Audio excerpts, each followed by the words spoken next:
Shalom Yasharallah, giving all praise and glory to the Most High power of Abraham, Isaac, and Jacob. He's worthy to be praised for everything I say. Hello, Yah, to his glorious and holy name. I'm going to be going into a lot of scriptures pertaining to the spirits that's in people in these last days. And pretty much nothing new under the sun. So it's going to be the same spirits that's just back here now, just a different day and time. But they still have the same type of spirits, you know. I want to, as always, start with Colossians 3:17. And whatsoever you do in word or deed, do all by Shama Mashiach Yahushai. Giving thanks to the Most High and the Father by Shama Mashiach Yahushai. So all that we say and do is going to be in the name of your anointed Savior Mashiach Yahushai. We give thanks to the Most High power of Abraham, Isaac, Jacob. Jacob, name was changed to Israel, became the forefather of the 12 tribes of Israel, who was Judah, Benjamin, Levi, Simeon, Zebulun, Ephraim, Manasseh, Gad, Reuben, Naphtali, Asher, and Issachar. Those 12 tribes, he said that's who he's the power of Israel. When we see here Israel, that's what he's talking about, those 12 tribes. All praise and glory to his holy name. So let me get on my other social media site. Free conference. Also, so I want to make sure I'm being on it also. Okay.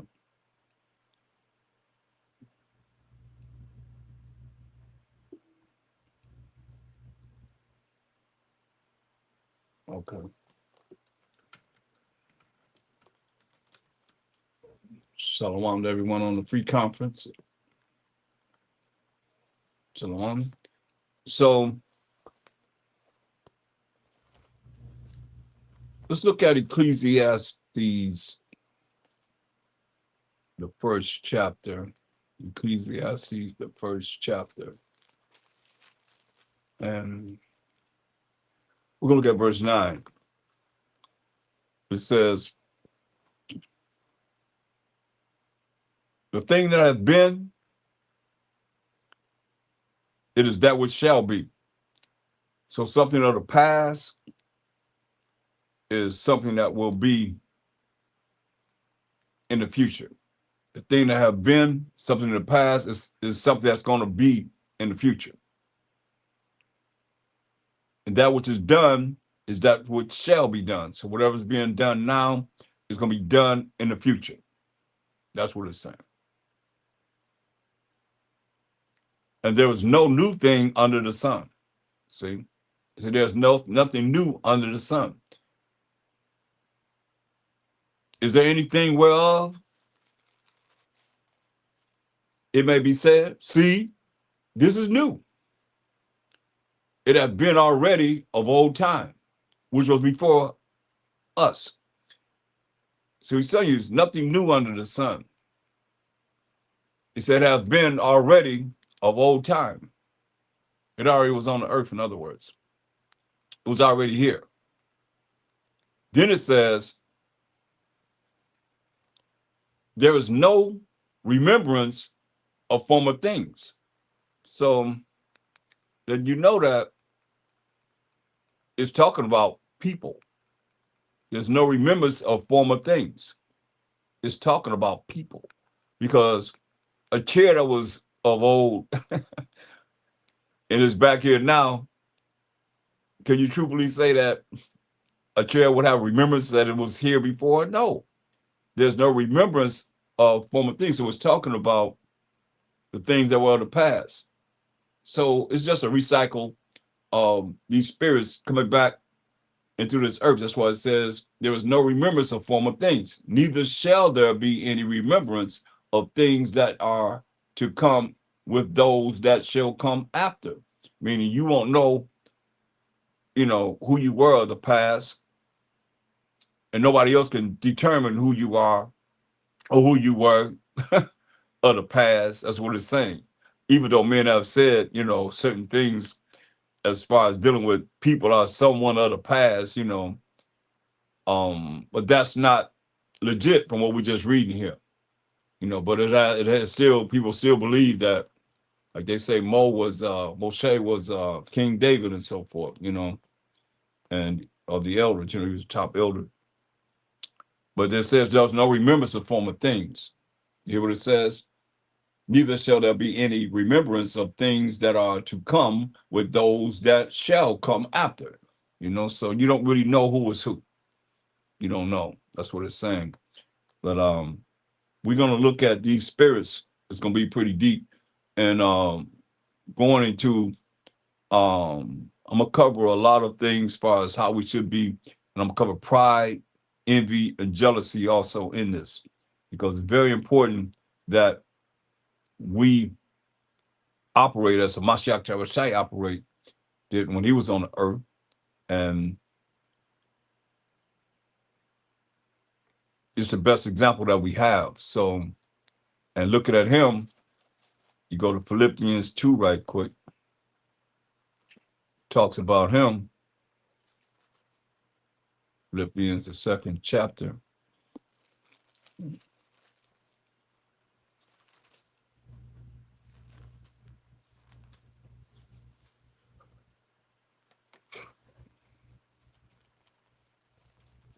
And it says, first and foremost, verse 3, it says, let nothing be done through strife or vainglory.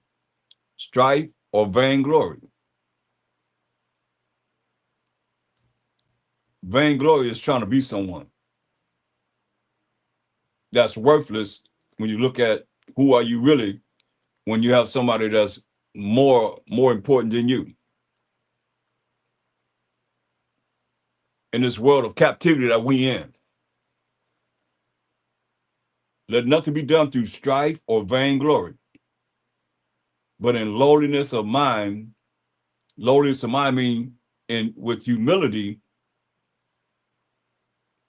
let each esteem other better than themselves, That means you elevate someone else better than you would yourself. You look on, that's why it says, look not every man on his own things, but every man also on the things of others. It's very important because, the Bible give us directions, instructions, corrections, and so forth. And it's very important that we know what it is that these scriptures are saying, and we apply them in our life. Proverbs 27:2, just from what we just read there, it says, let another man praise thee. So let another man praise thee, and not thine own mouth. See that? Let another man praise you, and not thine own mouth. A stranger, somebody you don't even know, and not thine own lips. So this is about bragging and thinking that you all that when you ain't nothing as you hope to be, or hopefully. Well, it's going to take a Mashiach 1,000 years to show us of the Father. So how are we all that? You know what I mean? When it's going to take him 1,000 years to teach us of the Most High and how we're supposed to, be with him. So going back to Philippians, the 2nd chapter, from what we just read in Proverbs 27:2, let nothing be done through strife or vainglory, trying to be someone. How do you say that we're in a condition called damnation or hell, and you want to be somebody in hell? That's pretty dangerous. You'll see why if you stay tuned in to this lesson. But in lowliness of mind, that means humility. Let each esteem other better than themselves, and not you esteeming yourself in pride, thinking you are that, or thinking you better than someone. Look what it says. Look not every man on his own things, but every man also on the things of others. You know, we got to look out for each other. That's how the essays were. That's how Mashiach was shy, and the apostles and the prophets, everybody was like, you know, looking out for each other. So let this mind be in you, which was also in the Mashiach Yahushua, who being in the form of the Most High, thought it not robbery to be equal with the Most High, meaning he was the son of the Most High when he came in the flesh. That's what it means. Listen, but made himself of no reputation. So get some pride out of that.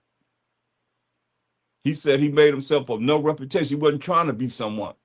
He didn't care if nobody knew the things that he done. He done more miracles than could be done in all the books in the world. Look, let me show you how many miracles he done. It tells us in the last verse of St. John 21 and 25. Listen, and there are also many other things which the Mashiach did, the which, if they should be written, every one of the things that he done when he was on the earth in the flesh, I suppose that even the world itself, listen closely, could not contain the books that should be written. You know? It said the whole world couldn't contain the books that should be written. But and think about this. When he healed people, what would he tell them? Don't tell nobody I did it. That's why I said, let this mind be in you. You know, because it's not a good thing. I'm telling you. Philippians 2 and 5. Let this mind be in you, which was also in Mashiach Yahushua, who being in the form of the Most High, thought it not robbery to be equal with the Most High. I mean, he was the son of the Most High. He came in the name of the Most High, but made himself of no reputation. Listen, and made himself of no reputation. So he wasn't trying to be someone. I want people to be able to hear this word and learn, live it, and apply it in their life. That's it. That's it. But made himself of no reputation and took upon him the form of a servant and was made in the likeness of men. And being found and fashioned as a man, he humbled himself. See? He humbled himself. So someone that's prideful, they won't be able to listen to this because their spirit won't equate with a Mashiach Yahushua. Even though they might call on him and they use him for whatever it is, he could be used to go to the Most High on their behalf. That don't mean nothing. This is serious. We're in the last days. And these spirits that's in people today, if they don't change, they're going to find themselves in the lake of fire, period. The judgment coming. Most I say, I'm going to melt you. This is serious. And you Christians, y'all talking about y'all Christ-like, but you're not doing what he did.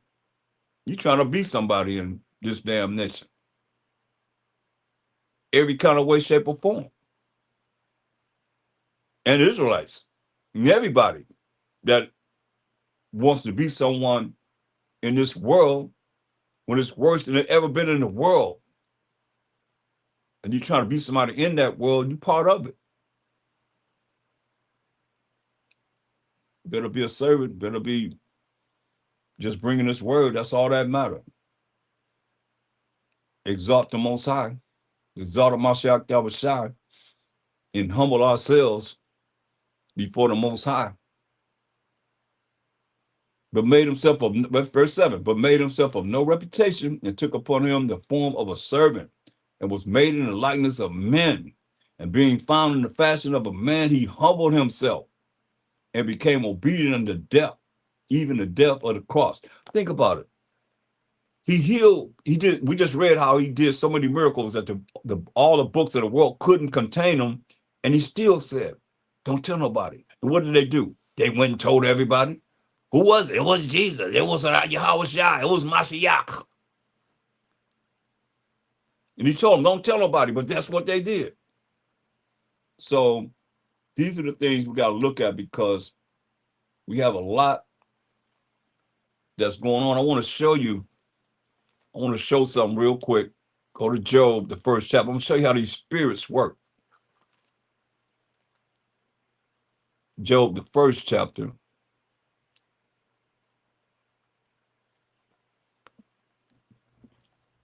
We're gonna start at verse 6. I'll be right to the point.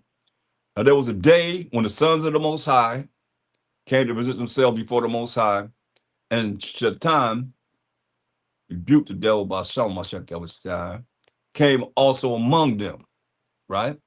So they coming together, the sons of the Most High, not the enemies of the Most High, the haters of the Most High, but the sons of the Most High coming together.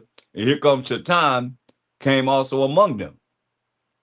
And the Most High said unto Shaitan, whence cometh thou? Where you coming from? Then Satan answered the Most High and said, from going to and fro in the earth and from walking up and down in it. So that to and fro is cross, really. To and fro, up and down in it, right? Like the cross, the symbol of the cross. You know how they do the cross? Symbol of the cross, and they kiss and point up to the sky. Or to, I won't say the sky, they just kiss and throw it out there for him to grab it. It ain't something that the Most High would have us to do. We to do that. You see, but going to and fro and walking up and down in it. And the Most High said unto Satan, I'm here to show you how spirits work. On the left-hand side, through Satan, through his little imps. And the Most High said unto Satan, hast thou considered my servant Job, that there was none like him in the earth, a perfect and an upright man, one that feareth the Most High and escheweth evil? Now, the Most High is exalting Job. Then Satan, verse 9, then Satan answered the Most High and said, does Job fear the Most High for naught? Do we fear the Most High for nothing? He said, hast thou made a hedge about him and about his house and about all that he have on every side? Let you know that Satan know about what's going on in our life. Thou hast blessed the work of his hands, and his substance is increased in the land. He was rich. He had a lot. He said, listen what he said, but put forth thine hand, this is why I'm here, but put forth thy hand now and touch all that he hath, and he will curse thee to thy face. So he asked him for permission for the Most High to put forth his hand. What hand you think it'll be? It'd have to be the Most High left hand, because my shadow shall on the right hand.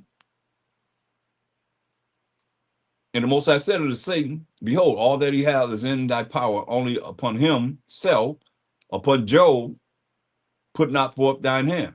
So you can't put your hand on Job. You can't touch Job.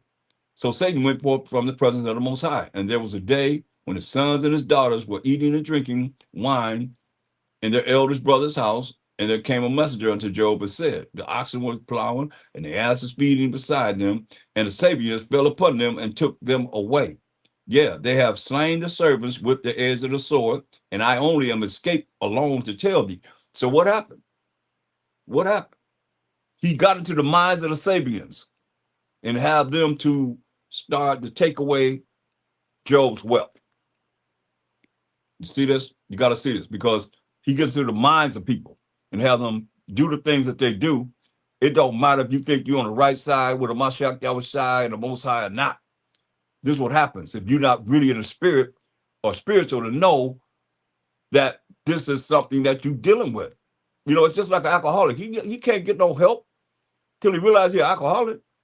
A somebody that's on dope, they can't get no help till they realize they need help. You can tell them they need help all the time, every day, whatever. See them going through what they're going through. Until they realize they need help and they deal with these spirits, then they can get help. Until then, they just gonna act like, hey, everything is normal, and it's not. So you see, he got into the minds of the Sabians. And the Sabians fell upon the oxen and the asses, and stay stealing this wealth, taking his wealth away from them. The oxen and so forth. And this cat said he the only one that escaped to tell Job. While he was just speaking, verse 16, there came also another, and said, the fire of the Most High, this lightning, is falling from heaven, and it burned up the sheep and the servants. So lightning burned up the sheep and the servants and consumed them. So Satan had power over Most High through the left hand of the Most High. He had power over the lightning to come down. And I only escaped alone to tell thee. While he was just speaking, there came also another and said, the Chaldees, made out 3 bands of 3 armies, and fell upon the camels, and have carried them away. Yeah. And slain the servants with the edge of the sword. They killed Job's servants. And I only am escaped alone to tell thee. So what happened? Satan got into the minds of the Chaldeans. That's all these men. Not just one, all these men. He got into the minds of all these men and had them to take away Job's wealth and kill his servants. While he was just speaking, there came also another and said, thy sons and thy daughters were eating and drinking wine in their elder brother's house. They having a party. They kicking it, or, some say it's birthdays. I say it could be the holy days, or could be whatever. All I know is it says, and behold, there came a great wind. What is this, tornado? There came a great wind, a tornado from the wilderness, and smote the 4 corners of the house. And it fell upon the young men, and they were dead, and they are dead. And I only am escaped alone to tell thee. You see? So I'm just here to show you how Satan gets into the minds of the people. Satan is able to control the weathers, because this is what you see he did.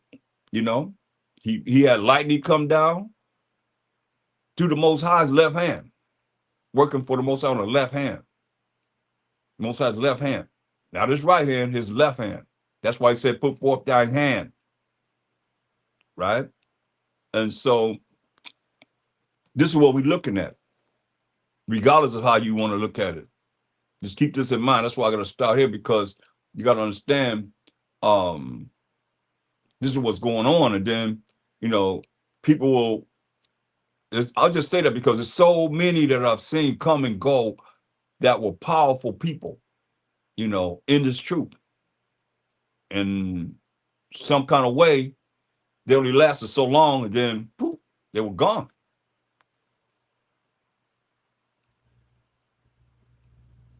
So now let's look at, like I said, we're gonna be looking at these spirits that in the people in the last days. We're gonna look at pride.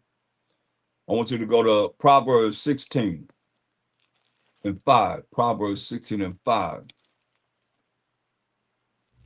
These are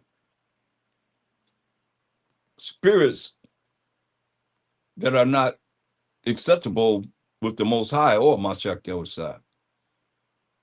Proverbs 16 and 5. Everyone that is proud in heart and his mind is an abomination to the Most High. So we got to look at the word pride, what it actually means. An example of what pride means. And it is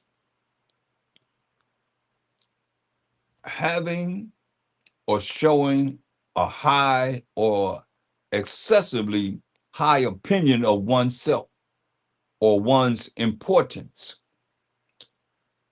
Once again, this is just one of the definitions of pride. Having or showing a high or excessively high opinion of oneself or one's importance. Thinking you are that, or you better than someone. You're not Mashiachim, because he didn't make himself a reputation. And he didn't want to be nobody. And he came in this damnation under the Romans. Right? He was a damnation under the Romans. And we under the Greco-Roman right now. The last part of the Greco-Roman era that we're in right now, So Proverbs 16 and 5.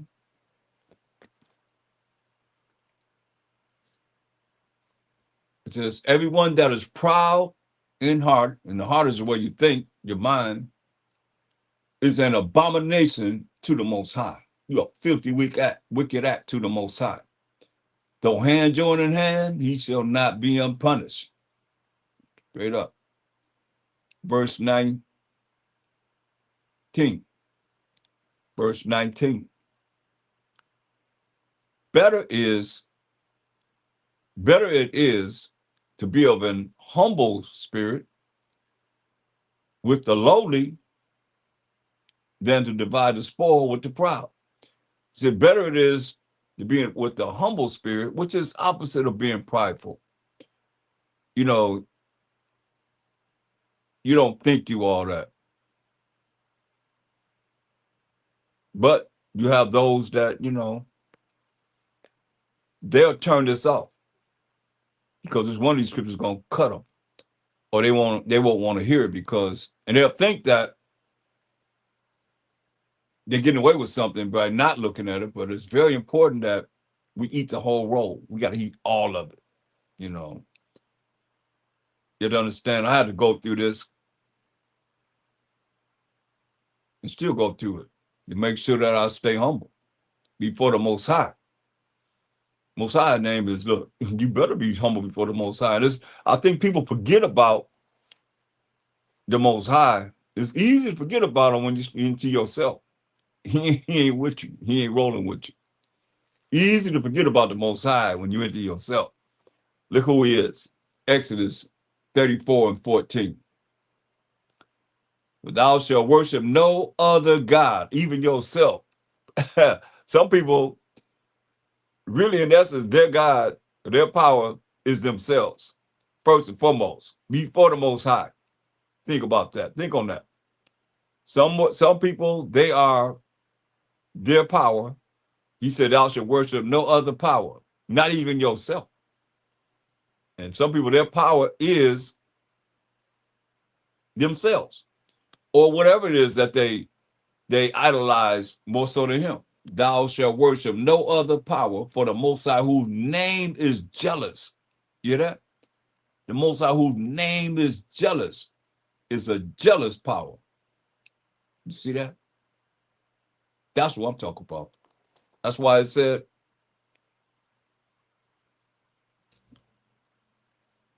Proverbs 16:19, better it is to be of a humble spirit with the lowly, those that are humble, those that are not prideful, contrary to being prideful. They're not trying to exalt themselves.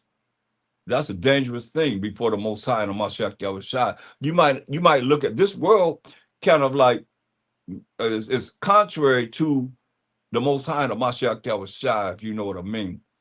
You exalt yourself. They like the world or have you liking people that's really just obnoxious or just really prideful and arrogant and all of that. That's the world we in. And they're going to go down. You'll see, they're going to go down from what you see. Better it is to be of a humble spirit with the lowly than to divide the spoil with the proud, And that's like, they done come up and they prideful as ever. And he said it's better for you to be with the one that don't have that type of spirit, contrary to being prideful and arrogant, than to divide the spoil, with the prideful, man. Look what it said in verse 18. Pride goeth before destruction, and an haughty spirit before a fall. You can't think you all that. That's something like what we ran into, what I looked at when I narrated the you can go on my YouTube page and listen to the Willie Lynch. And most people don't know anything about the Willie Lynch great-grandson. Willie Lynch's great-grandson wrote about us. You know what he ended with? He said, don't worry about them finding anything about what I said in his writing because they don't read. Cold-blooded. See what they say? Pride goeth before destruction. And they pitted us together against each other. The ones that haves against the have-nots, the ones that live at a certain position or a certain place. You don't live in that place. The dark skin against the light skin, or middle, whatever colors. The light against the dark. All these things. The old against the young. All these things come from Willie Lynch. And we are caught up in it and doing the things that displease the Most High. And it brings about what? Pride. It brings about pride. For real, for real. Because what? You think you better than someone. And you ain't better than nobody. You know, start teaching them what my shepherd said, gonna teach you for 1,000 years. You know, that's what I tell you, knowledge puffers up. So we have to really look at ourselves in a humble spirit, or else we're gonna be prideful. Pride goes before destruction, you hear that? And a haughty spirit before fall. I mean, you're gonna fall. You think you all that. You just watch. I done seen it throughout my life. Point blank. People thought they was all that. Just so you know, boop, they fall. Especially anyone that was around me. Most say always allow them birdies or they themselves to report. Give me a report of that. It's serious, man. Ecclesiasticus. Let's go to the Apocrypha. Ecclesiasticus, the 10th chapter. Ecclesiasticus, the 10th chapter.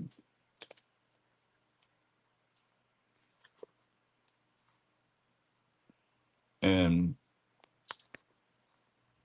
verse 14. Ecclesiastes 10 and 14. The Most High, whose name is jealous, the Most High have put down the thrones, that's powers and authority, of proud princes, and set up the meek, that's the humble, in their stead. See that? The Most High have plucked up the roots of the proud nations and planted the lowly, that's the one that's humble, in their place. I mean, that remind me of the Sermon on the Mount when Mashiach Abishai was gave on Matthew the 5th chapter.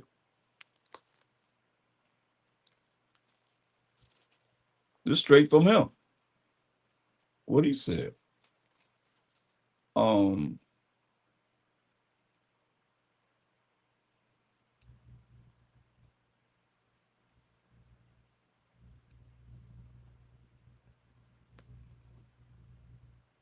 He said in Matthew 5 and 3, he said, blessed are the poor in spirit, for theirs is the kingdom of heaven. Poor in spirit. You poor in spirit, you're not going to be prideful. You're going to be humble. Blessed are they that mourn, for they shall be comforted. That's in the spirit, keeping the law, statutes, commandments of the Most High, having faith in the Most High, while Mashiach Yahushua, they're going to be comforted. Blessed are the meek. See that? What do you think meek means? Meek means blessed are the humble, for they shall inherit the earth. Come on. Blessed are the humble people, not the prideful people, but blessed are the meek, he said. That's the humble. Like I said, he humbled himself. So this is what we have to look at ourselves in. Blessed are the meek, blessed are the humble, for they shall inherit the earth. Going back to Ecclesiasticus, the 10th chapter.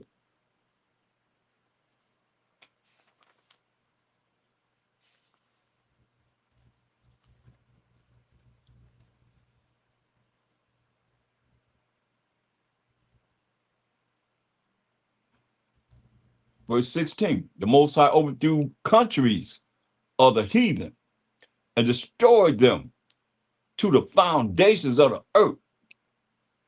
I mean, took them all the way down to the foundations of the earth, flatlined them, right?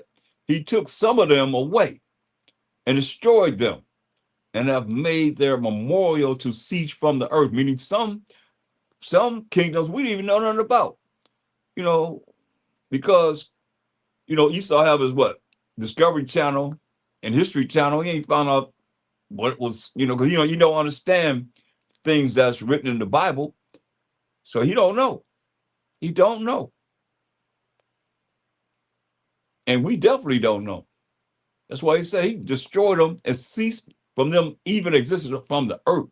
Say, pride was not made for man or for men, nor furious anger for them that are born of a woman. You know, just getting angry, letting somebody just push your button. They that fear the Most High, you that's afraid and scared of the Most High by keeping his commandments, are a sure seed.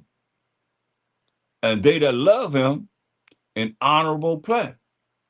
And we know 1 John 5:3, it says, for this is the love of the Most High, that we keep his commandments. And his commandments are not grievous. So that's how you love him, by doing what he say do, his rules and regulations, right? And they that love him, an honorable plant, right? Doing his commandments, doing his laws. They that regard not the law, see, they that regard not the law are a dishonorable seed. They that transgress the commandments are a deceivable seed. See that? You don't want to do what he say do. He say you're a deceivable seed. If you break the commandments, now you're going to hear a lot throughout this lesson concerning the commandments. And if you break his commandments, you're a deceivable seed, you know? And it'd be like, nobody see you, but you being seen. You could be seen. Because, you know, it tell you in Romans 10:2, even those that's not, haven't been called to learn this truth, we still the children of Israel. I think a lot of people forget about that. You know, it says, Romans 12:2. Let's read that, because it's very important that you look at we as the chosen people. Just because they haven't been called yet, you can't play them and being dumb. You know, Romans 10:2. Romans the 10th chapter, 2nd verse. For I bear them record that they have a zeal of the Most High, but not according to knowledge, because they have to come in and be taught. But they still had a zeal of the Most High. It says, but it says, but not according to knowledge, right? And knowledge is the gathering the right information. They still have a zeal of the Most High, but not according to knowledge. You know, they need to be taught. So it says, but they being ignorant, not knowing of the Most High's righteousness, they being ignorant of the Most High's righteousness, and going about to establish their own righteousness. Like they say, I got my personal relationship with God, whoever that is that they believe in, have not submitted themselves unto the righteousness of the Most High. And that's real, especially with these Christian sanity people, because they say, what? We're not under the law, but we're under grace. And what is righteousness? You should know this by heart, class. Deuteronomy 6:25. Deuteronomy 6:25 defines righteousness. And how could they ever know what righteousness means if they don't believe in the law and the prophets? How would they know what righteousness means? They would never know. The definition of righteousness is right here, Deuteronomy 6:25. And it shall be our righteousness if we observe to do all these commandments before the Most High our power, as he hath commanded us, right? So this is what you're looking at, you know, with our people. But they still, I'm here because they do still have a zeal of the Most High, just not according to knowledge. You see, Romans 10:3 say, for they being ignorant, not knowing of the Most High's righteousness, not knowing the laws of the Most High, the commandments of the Most High, and going about to establish their own righteousness, their own righteousness. I have my own belief. I believe this way, and you know, I got my personal relationship with whoever it is that they claim to be their Most High, their Mashiach Yahushua, or they think the Most High is the Mashiach Yahushua. Mashiach Yahushua is the Most High. Kind of confused. They deal with the Trinity. They went about to establish their own righteousness. When you have them in the Bible, now they just put it under their arm and just keep talking, or just hand it back to you. And that's how we know the Most High through this Bible. That's how we know Mashiach through this Bible. But they don't know it. That's why I said they go about to establish their own righteousness, which comes in what? Brings in what? Pride. It brings in pride. Because when you try to say, and going about to establish their own righteousness, have not submitted themselves unto the righteousness of the Most High. They have not submitted themselves to the laws and the commandments of the Most High. That's what the righteousness is. We just defined it in Deuteronomy 6:25. They go against that. They have a problem with that. So now, that's why you see, over and over again, Ecclesiastes 10 and 19. They that fear the Most High, you're afraid, you scared of the Most High, are a sure seed. They say fear means reverence. They referencing him. They say reverence, but who they talking about? Their own power that they done made up in their own mind. You say, show me only the Most High. They can't do it. All I want to see is him. They can't do it. Why? Because they're not dealing with the Most High power of Abraham, Isaac, and Jacob that's in this Bible. I'm talking about just him. Like we just read, his name is jealous. He's a jealous power. His name is jealous. You can't put nobody else with that. Period. That's him alone. Scripture like that. You know. They're not bringing that forth. They can't bring that, so they don't know the knowledge. But listen to what it says. They don't have the knowledge. It says, they that fear the Most High, Ecclesiastes 10 and 19, are a sure seed. And they that love him, an honorable plant.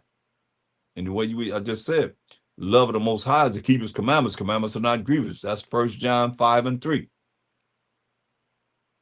They that regard not the law, they that say we're not under the law, but we under grace, and you're a Gentile, only even though you're an Israelite, are a dishonorable seed. You hear that? And all you that follow that concept, you are dishonorable seed too. They that transgress the commandments are a deceivable seed. You are lying seed. That's what it says, point blank. Understand old standards. And that's the problem. That's why Mashiach told you in Matthew 5 and 19. Matthew 5:19. This is a apocryphal of the Old Testament. It doesn't change, y'all. It's just a matter of looking at these precepts. It's the same thing. You're a deceivable seed, telling people lies. That's what he's telling you. This is what Mashiach said for you, all that, claim we're not under the law. Matthew 5:19. Whosoever therefore shall break one of these least commandments or least laws, because the commandments, laws, the same thing, and shall teach men so, as these preachers today are doing, or any of you that want to go against what it is that's coming out of this word of the Most High, you got to make it mean something different. Because he said, whosoever, no matter who you are, therefore shall break one of these least commandments and shall teach men so, he shall be called the least in the kingdom of heaven. But whosoever shall do the commandments, the laws of the Most High that he wrote with his finger, and teach them the laws and the commandments of the Most High, the same shall be called great in the kingdom of heaven. You know? So these are the things that Mashiach said. They say they're gonna be Mashiachim, they're gonna be like him. How you gonna be like him? He's telling you that verse 17, don't even think that I am come to destroy the law or the prophets. I am not come to destroy, but to fulfill. He came to fulfill how he'll have to suffer for the sins of the 12 tribes of Israel. Only, point blank. For verily I say unto you, till heaven and earth pass, heaven and earth is still here, we still on the earth. One jot or one tittle shall in no wise pass from the law till all be fulfilled. You see? I'm saying, you see commandments, you hear law. It's the same thing. You see? He said, whosoever therefore shall break one of these least commandments. See, right in verse 18, he said, in no wise pass from the law. So the commandments, he's saying the commandments in the next verse, the law, the commandments, the same thing. You see?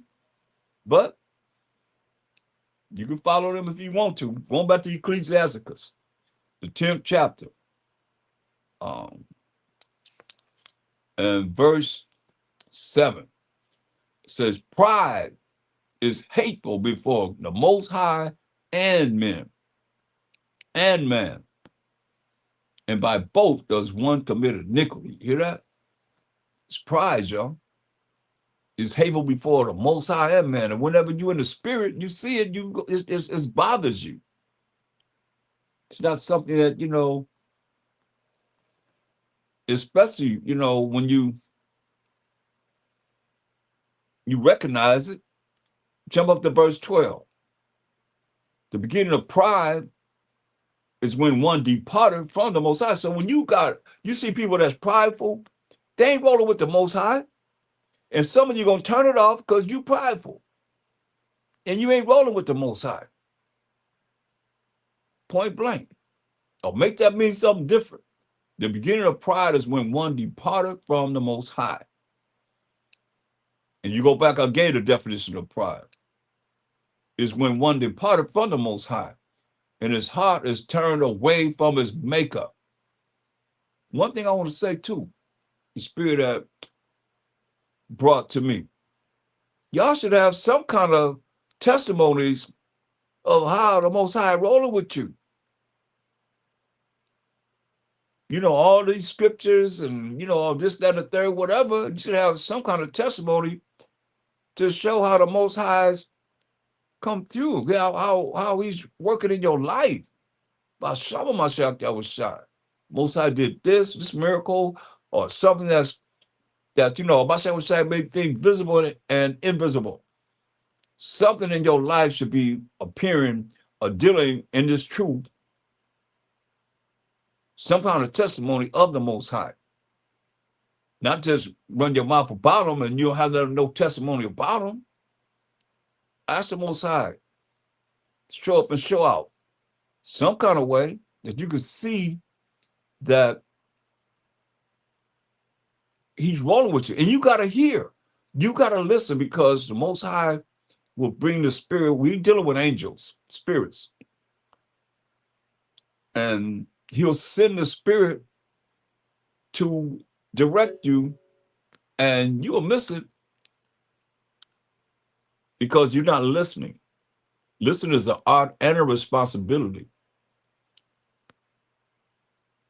But if you listen, a lot of times, they say, oh, something told me not to do that, or something told me to do this, and you didn't do it. And you see the result was, man, you was messed up. Something happened to mess everything up. Or something happened to, hey, you thank the Most High. Don't just thank him whenever something happened that he blessed you to be able to, have something come through for you. You got to thank him for everything. For everything. Not just the good things that happen and you say, oh, yeah, came through. I've met a lot of people, they only talk about the Most High whenever he blessed them or something come through. Oh, praise the Most High. But you never hear anything whenever just negative, oh, praise the Most High. You don't hear that. That's why I say you're not spiritual. You got to hear what I'm saying. When you're spiritual, no matter what, you still get the praise. He could have stopped it, or he could be the one that's doing it. Quiet as kept. He is, Now, we just read about Job. Shaitan got in the minds of the Sabians and the Chaldeans. He had lightning come down. He had a tornado come. All of that. Through who? The power of the left-hand side of the Most High. That's why I say he gotta be glorified. Remember his name is jealous. So that's why I say people don't talk about him enough. He's not really being brought into the conversations hardly. And mostly everybody talk about their worlds. That's it. Their worlds. Sad to say, but it's real. This is what it says. Verse 13. Ecclesiastes 10:13. For pride is the beginning of sin, And sin is defined in 1 John 3 and 4. Pride is the beginning of sin. So what is sin?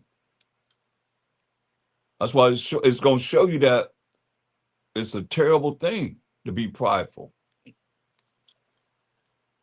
These are spirits that's in the earth right now. 1 John 3 and 4. Whosoever committeth sin, this is the definition of sin. Write this down. Whosoever committeth sin transgresses also the law. For sin is the transgression of the law. Where's it at? In the New Testament, defining what sin is. So letting you know, these are spirits that's in people in these last days. Let you know in Ecclesiastes 10 and 12. No, verse 13. Salakia. For pride is the beginning of sin. Pride, when you prideful, that's the beginning of, said when you depart from the Most High. And when you prideful, is the beginning of sin. You transgressing the Most High's laws. And he that hath it, you that's prideful, shall pour out abomination.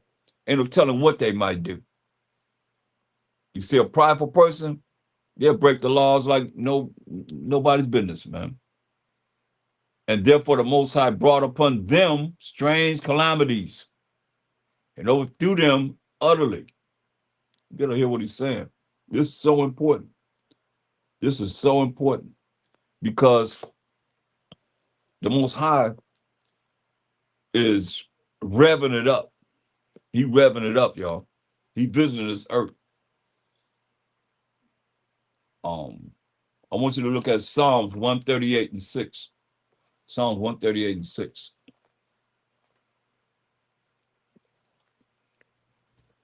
He said, strange calamities. Oh, yeah, they're coming on this earth. He said, like a woman in travail, a woman having contractions, having a baby. Psalms 138 and verse 6. Though the Most High be high, yet hath he respect unto the lowly. Though the Most High be the highest, as high as the highest could be, he had respect unto the humble. The lowly mean the humble. Those are contrary to being prideful. But the proud he knoweth afar off. Hear that? The proud he knoweth afar off. Though they might think they rolling with the Most High, he said the proud he knoweth afar off. They're not near him. Better hear the word of the Most High. Job 40. Job, the 40th chapter.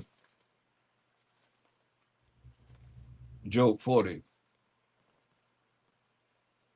and verse 11.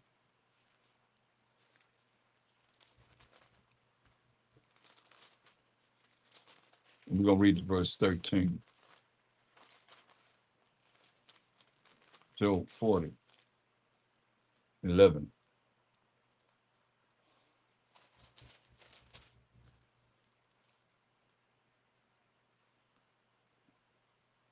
Cast abroad the rage of thy wrath, and behold everyone that is proud, and abase him. Abase means bring him low. He said, bring him down.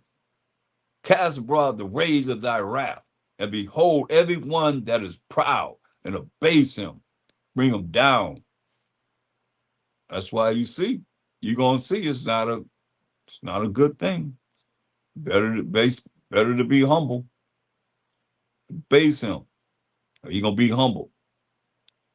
Look on everyone that is proud and bring him low. You hear that? Look on everyone that's prideful, thinking they all that, and bring him low. And tread down the wicked in their place. Because you are wicked. You know, if you're prideful, you're wicked. You are abomination to the Most High. You are not dealing with the Most High. That's when you depart from the Most High. Understand this. Hide, it says, hide them in the dust together. You already said, hide them in the dust. What do you think he's saying? He said, put them in the ground. Put them in a hole somewhere. Kill them. Hide them in the dust together and bind their faces in secret. Wow. Get rid of them. The dust, what? We ashes and dust. I mean, we go back to the dust, don't we? You say hide, hide them in the dust together.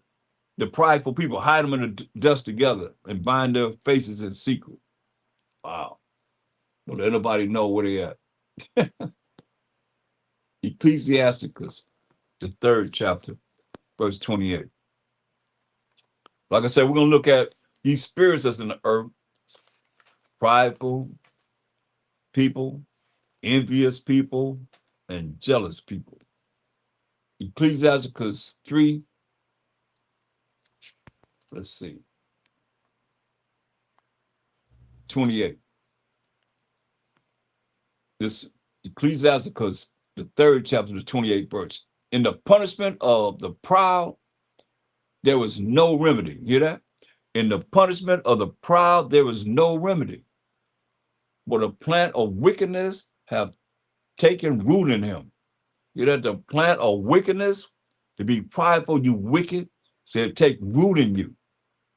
That's why you got to look at this, man. You got to be humble. Or, I mean, you can face the Most High if you want to. I don't want to face it. Not being prideful. No way, shape, or form. No way. Not from what I know. Look at go to the book of Nahum.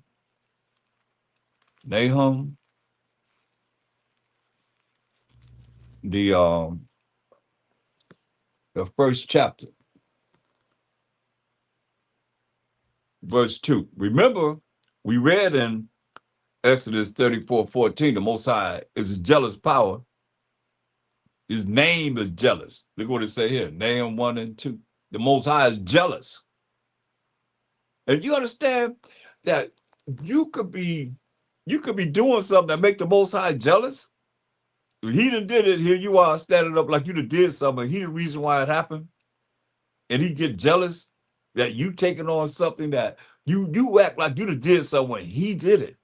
Do y'all realize that? You gotta see this, man. Most High is jealous and the Most High revenges. You hear that? The Most High is jealous and the Most High revenges. When you prideful, you think you did something. Most High is responsible for everything. That's why I took you to the left-hand side, how Shaitan get into people and had them think wrong, had them speak wrong, had them act wrong, and do the things that they do. From the left-hand side of the Most High and the right-hand side of the Most High, I mean, either or. If you prideful, you're going to deal with either side. Either angel can come and deal with you and mess you up. That's why I say the Most High is jealous, the Most High revenges. The Most High revenges. Again, he said it. Most High speak once, twice, he said, hey, I revenge. I mean, he going to get you or he going to get us. And it's furious. You hear this? And it's furious. The Most High will take vengeance on his adversaries, his enemies, and he reserves his wrath for his enemies. Verse 3, the Most High is slow to anger and great in power and will not at all acquit the wicked, you prideful people. He's not going to at all acquit the wicked. The Most High have his way in the whirlwind, like he had, you know, Shaitan to bring that tornado to kill Joe's family, sons and so forth, daughters. They was having a good time. The Most High have his way in the whirlwind and in the storm, and the clouds are the dust of his feet. See? That's the Most High. This ain't anybody else? No. I want to say, you got to know him. The little that we can know of him.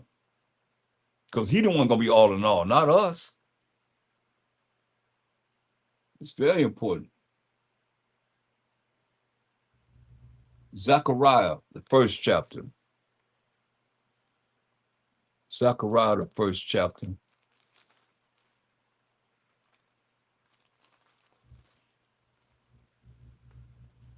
verse 12 through 17. Well, we might read 18 too. Let's look at 12. Zephaniah 1 and 12. And it shall come to pass at that time that I will search Jerusalem with candles and punish the men that are settled on their lease, that say in their heart, say in their mind, what they say. The Most High will not do good, neither will he do evil. Therefore their goods shall become a booty, taken away from a spoil, and their houses a desolation. Destroy their houses. They shall also build houses, but not inhabit them, like we did in slavery. And they shall plant vineyards, but not drink the wine thereof, like we did in slavery. The great day of the Most High is near. It is near and hastens greatly, even the voice of the day of the Most High. The mighty man shall cry there bitterly. That day is a day of wrath, a day of trouble and distress, a day of wasteness and desolation. There'll be a lot of lands that's going to be destroyed. A day of darkness and gloominess, a day of clouds and thick darkness, a day of the trumpet and alarm against the fenced cities. That trumpet gonna blow against the fenced city, meaning their security, and against the high towers. And I will bring distress upon men, that they shall walk like blind men, like they can't see at all. Why? Because they have sinned against the Most High. And their blood shall be poured out as dust, and their flesh as the dung. That's the day of the Most High. That's why he said, hey, some of you talking about can't wait till the Most High, can't wait till the Mashiach come back. That's why he said Amos 5 and 18. Whoa, I mean, destruction unto you that desire the day of the Most High. You heard what he just said. The prophets prophesied about the day of the Most High, Mashiach all the time. Whoa, destruction unto you, Amos 5:18. That desire the day of the Most High. To what end is it for you? The day of the Most High is darkness and not light, just like we just read. There's going to be a lot of destruction on the earth. As if a man did flee from a lion and the bear met him. Got away from the lion, the bear met you. Or went into the house and leaned his hand on the wall and a serpent bit him. Poisonous snake bit him. You got away from the lion, the bear, you go in the house, lean your hand on the wall, and the poisonous snake bites you. Shall not the day of the Most High be darkness and not light, even very dark and no brightness in it? That's what he's telling you. Going back to Zechariah 1 and 17, he say, and I will bring distress upon men, and they shall walk like blind men, because they have sinned against the Most High. You think it's not important to do his law, statutes, commandments, do what he say do? Say, because we have sinned against the Most High, and their blood shall be poured out as dust, and their flesh as the dung. Neither shall silver nor their gold shall be able to deliver them in the day of the Most High's wrath. You can't buy your way into this. You cannot buy your way into this. You're not going to, no matter how much money you have, he's saying your silver and your gold will not be able to deliver you in the day of the Most High's wrath. You can't buy it. They're not going to be able to, tell you they'll be throwing out their silver and gold, all their money to try and save themselves. It says, neither shall their silver nor their gold shall be able to deliver them. That saved you in the day of the Most High's wrath. But the whole land shall be devoured by the fire of his jealousy. Coming with fire, yo. He say gonna melt people. For he shall make even a speedy riddance of all them that dwell in the land. For real. That's why we have no choice but to come back to the Most High. He our only hope. Our only hope. Um,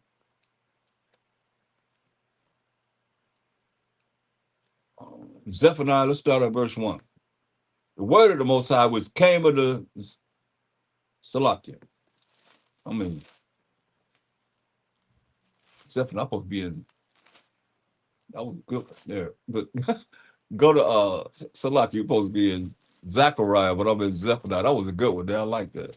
That was all right.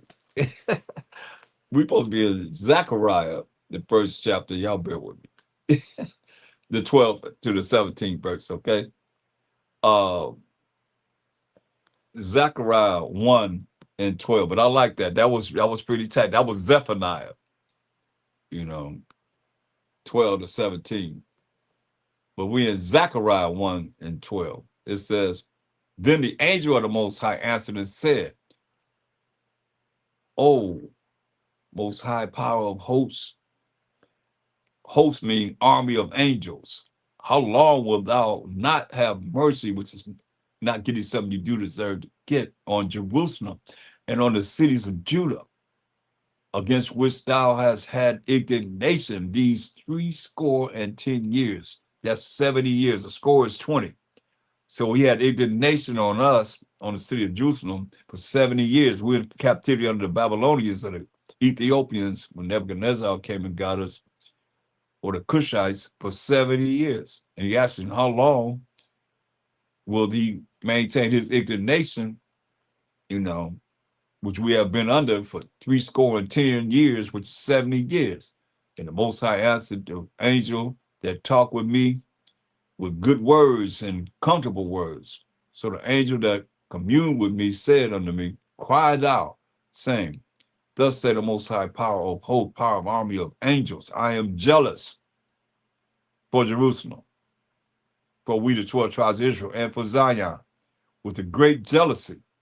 You see, and we have to show you that Zion represents the 12 tribes of Israel, and the land also represents the 12 tribes of Israel.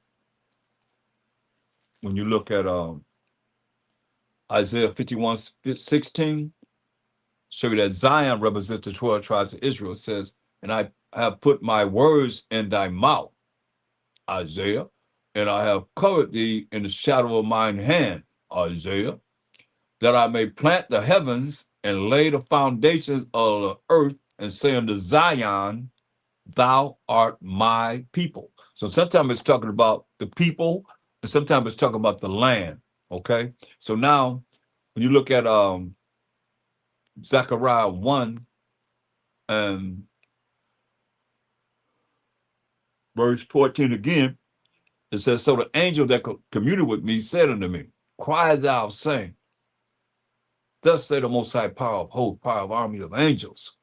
That's what hosts mean. I am jealous for Jerusalem and for Zion, for we the 12 tribes of Israel, with a great jealousy.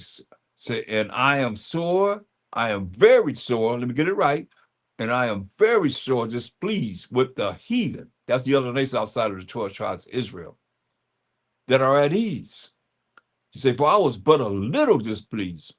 He was a little bit displeased with we the 12 tribes of Israel, and they helped forward the affliction. You hear that? They went above the call of duty. This last kingdom that we in, he's talking about.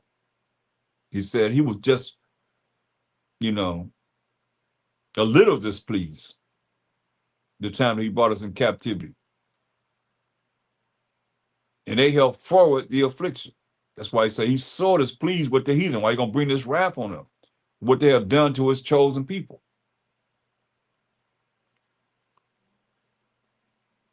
Therefore, thus said the Most High, I am returned to Jerusalem with mercies, plural. He will return unto us, the 12 tribes of Israel, that remnant, with mercies, which is not getting something that we do deserve many times. My house shall be built in it. said the Most High, power of hosts, of armies, of angels, and a line shall be stretched forth upon Jerusalem. You're going to draw a line in Jerusalem. Say, cry yet sing. Thus say the Most High power of hosts. Notice he keeps saying Most High power of hosts. That's Most High power of army of angels. My cities through prosperity shall yet be spread abroad, and the Most High shall yet comfort Zion. You're going to get comfort, we the 12 tribes of Israel, and shall yet choose Jerusalem, city that he loved. And he's going to choose us as his people. Point blank. Don't that sound good? Don't that sound great?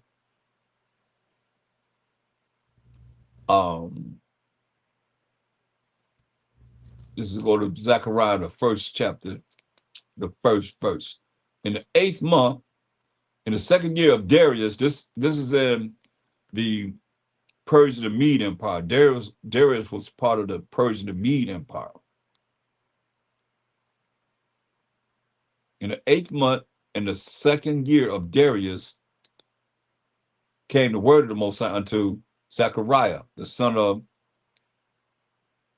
Berechiah, the son of Edo, the prophet, saying, the Most High have been sore displeased with your fathers.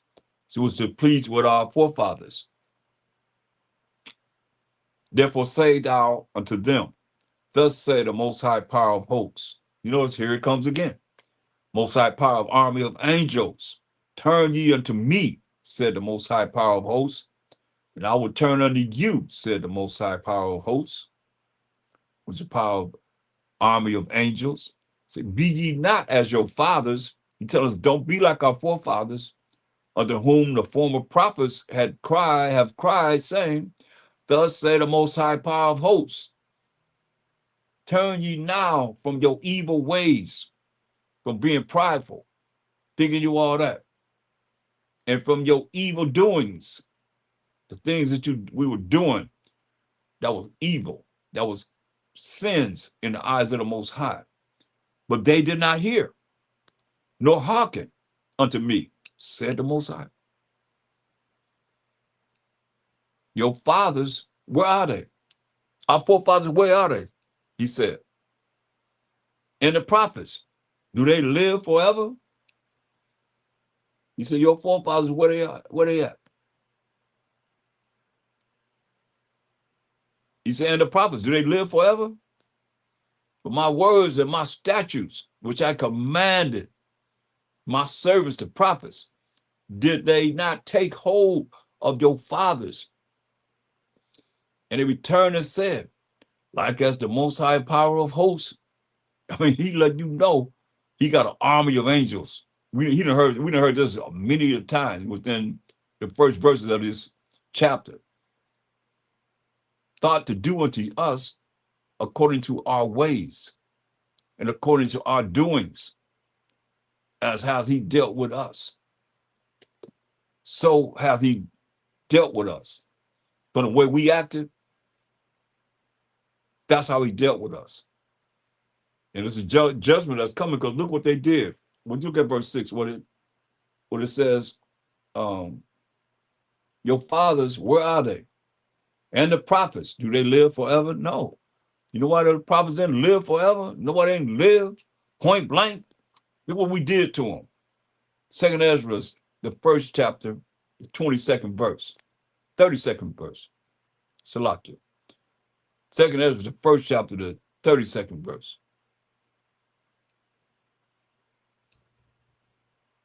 I send unto you my servants, the prophets, whom ye have taken and slain. Most High sent the servants, the prophets, and we as the Israelites killed them and torn their bodies in pieces.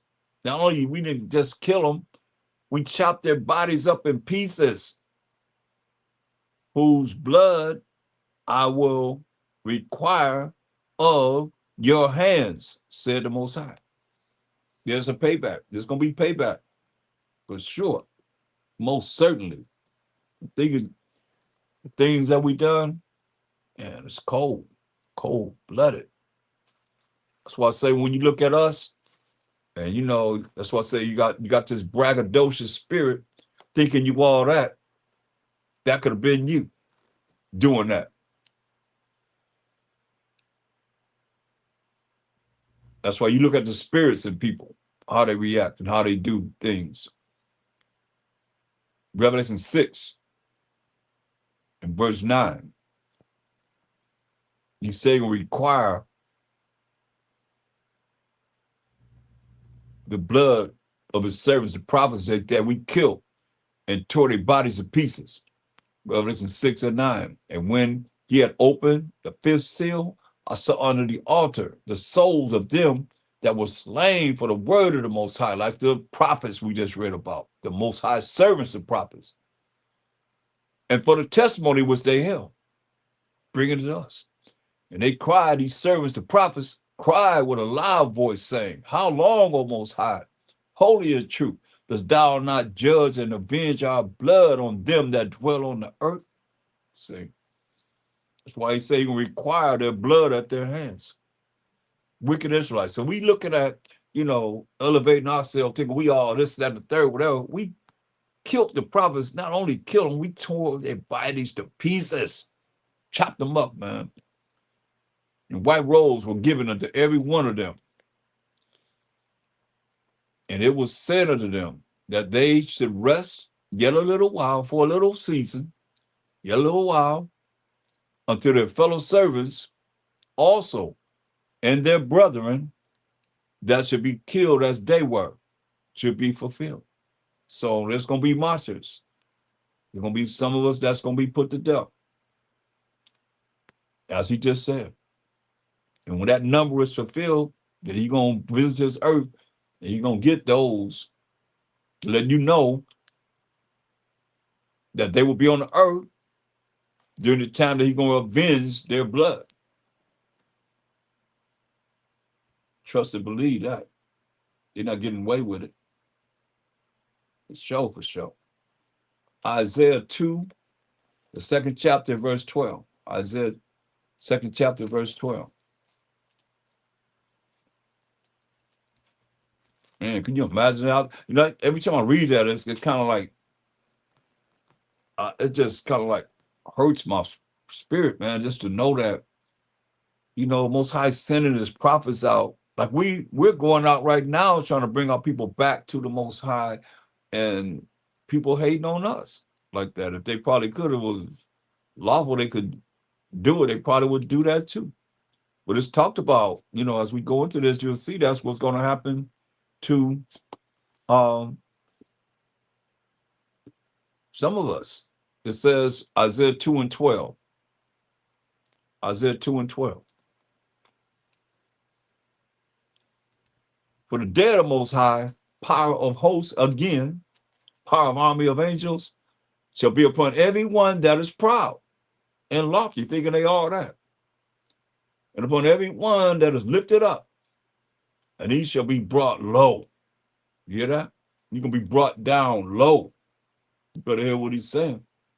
A lot of y'all think, that's why I say a lot of people probably leave, because they'll think that leaving, they won't be held accountable, but you're going to be held accountable for leaving, but not want to hear it, Understand, overstand this. That's why there's a judgment coming.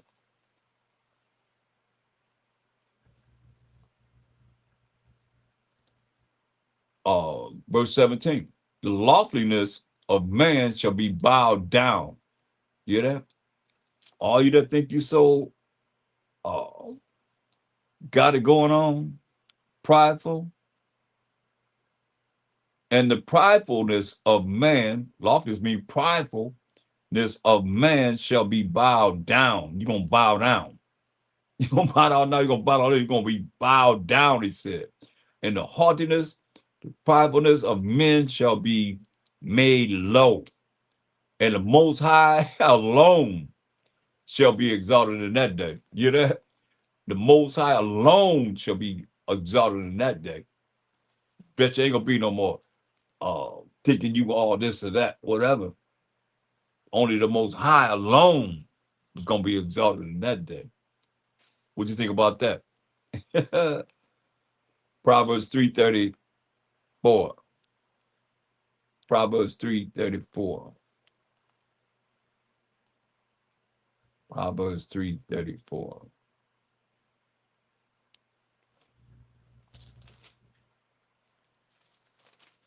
See, the Most High one gonna be all in all. Nobody else. Not the Mashiach side, not the angels, only the Most High. And see, people don't like topics like this because it kind of go to the core of looking at yourself, man. And Proverbs 3:34, surely he scorneth the scorners, but he giveth grace unto the lowly. You hear? And the scorners are the prideful ones. There's always coming against the word of the Most High, but they don't really know the word of the Most High. It don't matter to them. They just have certain things that they have been programmed to deal with. And they got people that come together just to find ways to be able to come against us in these last days, bringing forth this truth. And like I say, they're gonna be the least in the kingdom of heaven. Surely he scorneth the scorners. Most I say he gonna scorn the scorners. Y'all think y'all scorning us with coming with the word of the Most High, this ultimate truth? He said, surely he scorneth the scorners, but he giveth grace, which is getting something that you don't deserve to give unto the lowly or the humble, those that are humble. All praise to the Most High. Proverbs 8:13. Proverbs 8:13. Like I said, we're gonna look at pride, envy, and jealousy. Proverbs 8:13. The fear of the Most High is to hate evil. Hear that? The fear of the Most High is to hate evil. And when you're doing what he say do, you are operating with the fear of the Most High, you're gonna hate evil. You're afraid, you're scared of the Most High, you're gonna do what he say do. He's telling you, hate evil. Hate those that are prideful. That's evil. He said, look, matter of fact, he said, hey, the fear of the Most High is to hate evil, pride, and arrogancy, and the evil way. And the froward mouth do I hate. Go with a big mouth, always, talking crap and not really dealing with the laws, such commandments of the Most High and how we're supposed to be and change it. See, this is all about becoming a new creature, becoming a new man, a new woman, being born again. That's what that means. Born again means you change. You got to look at what it is that you got to look at to be able to change and do things right. Fear the Most High is to hate evil. There goes some hate, y'all. Hate evil, pride, and arrogancy, and the evil way, and the froward mouth. Do I hate? So the Most High do hate the evil.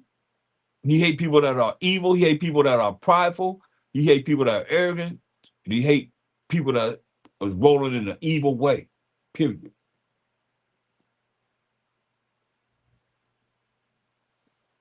Ecclesiasticus 12. Ecclesiasticus 12, the 12th chapter. And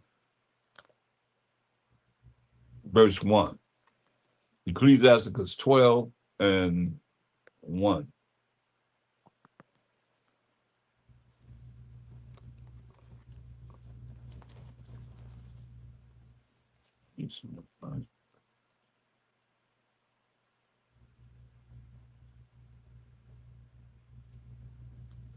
Ecclesiastes 12 and 1. When thou wilt do good, know to whom thou doeth it. When you go do good to someone, know to whom you're doing good to. So shall thou be thanked for thy benefits. So shall you be thankful you're, doing, something that's good to someone. Do good to the righteous man, and thou shalt find a recompense, a reward. And if not from him, yet from the Most High. He said, you're going to make sure that you get a reward, if not from him, from the Most High. If they don't give it to you, the Most High going to give it. He said, there can no good come to him that is always occupied in evil. And if you prideful, you evil. And there's no good going to come to you if you always occupied in evil, thinking you all that. Nor to him that giveth no alms. You don't help people. You don't help, the cause of giving. Give to the righteous man and help not a sinner. See? Give to the righteous man. But a lot of y'all helping the ones that's real dealing with egos, in the world that was edging God out. For real, because they tell you when you prideful, what it say? That's when you depart from the Most High. So it makes a lot of sense to me. It says, give to the righteous man and help not a sinner. Especially those that think that's prideful, that's walking around with arrogance and conceited and all that. Do well unto him that is lowly. See that? Do well unto him that is humble. This world is contrary to this. That's why people come in there, they talking about, I don't want to hear that. Give to the righteous man and help not a sinner. Say, do well unto him that is lowly, that's humble. But give not to the unrighteous. I'm telling you. A lot of y'all give your money to, y'all giving things up to whatever it is you're giving up, to the unrighteous. They prideful, and you see it, and you know it, and you still give your money. Give your goods, whatever you do. He said, give to the righteous man and help not a sinner. Do well unto him that is lowly. Do well to him that is humble. But give not to the unrighteous. Hold back thy bread. Hold back your money, he said. But Israel be holding back their money on all kind of case scenarios. They come in, they get, because it's a difference, from I look at how you can say anything you want to say about the churches, but at least they support. They go to church, they know the support, but y'all don't come from the church. You come to be an Israelite and you don't give nothing. Remember the lady, the man that had a lot of money that gave the treasury down my shop, he said, and the lady had 2 mites, and she gave those 2 mites. And he asked, who gave the most? This man that gave a lot to the treasury, or this lady that gave 2 mites, and she gave those 2 mites. He said she gave more because she gave everything she had. Like we have to give up everything we have to be able to bring forth this word to the people. And it's not free, But people, they come in the truth and they done gave up everything to the Catholic Church, the Baptist Church, Seventh-day Adventist, Church of Christ, Church of God of Jesus Christ, whatever that they came from. And they giving it, as you coming into the truth, that you gave to an unrighteous man, an unrighteous woman. Some of you had women preachers and so forth. And pridefully did it. It say, verse 5 said, do well unto him that is lowly, but give not to the unrighteous. Hold back thy bread. Say, hold back your money and give it not unto him, lest he overmaster thee thereby, for else thou shalt receive twice as much evil for all the good thou shalt have done unto him. You hear that? You ready for that? He said you'll get twice as much evil for all the good that you've done to him. That's why it's amazing to me how people say, I don't have nothing. You say, hey, little something beats nothing. It says, for the Most High hateth sinners. If you prideful, he hates you. If you arrogant, he hates you because you in sin. For the Most High hateth sinners. But they say the Most High loved the sinner, but he hates the sin. Let's see if that's true. For the Most High, and this right here, for the Most High hateth sinners and will repay vengeance unto the unrighteous, and keepeth them against the mighty day of their punishment. You hear that? He keepeth them unto the mighty day of their punishment. So he lied to you, talking about the Most High. He hate the sinner, but he loved the sin. I mean, he hate the sin, but he loved the sinner. Get out of here. Make that make sense. It makes no sense at all. And y'all know it. You hear what he said? He said he hate the sinner. He hates you being prideful too. But that's sin. That's when you just really told you. Pride is when you depart from the Most High. Can't think you all that. So you wake up the Most High, take everything you have. He said he'll bring you down, man. He will bring you down, down, down. What you gonna do when he come for you? What's your method of how to escape from him? What's your method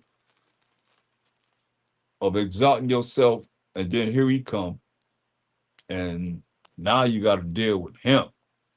You know, Mashiach the other side and the angels. You say they wait for the vengeance of the Most High. They right here, y'all. That's why it's very important that we look at these spirits that's in these last days, man, and don't allow it to, be a part of what you about. It'll humble yourself and know that. That's our only hope. It's our only hope.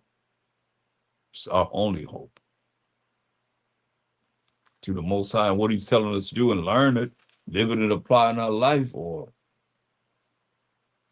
it's going to be, he said, going to be weeping and gnashing of teeth. Be weeping and gnashing of teeth. Let's look at, I think I have one more verse to go into. First, Ecclesiasticus 12. I'm going to read verse 7.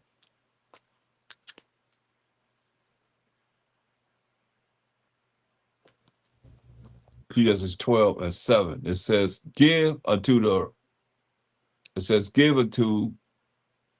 the good and help not the sinner. You see, the only way we know what's good, y'all, right? Those that's doing what? Keeping the laws, statutes, commandments, the Most High. Romans 7 and 12. Give unto the good. Romans 7 and 12. Wherefore the law that the Most High wrote with his finger is holy, and the commandment holy and just and good. So give it to those that's keeping the commandments of the Most High, and not to the wicked, the evil. Are you part of that? A lot of people are going to go down behind following people that's not keeping the laws of the Most High, not keeping the commandments of the Most High. They're going to go down with them. Proverbs 21. Proverbs 21.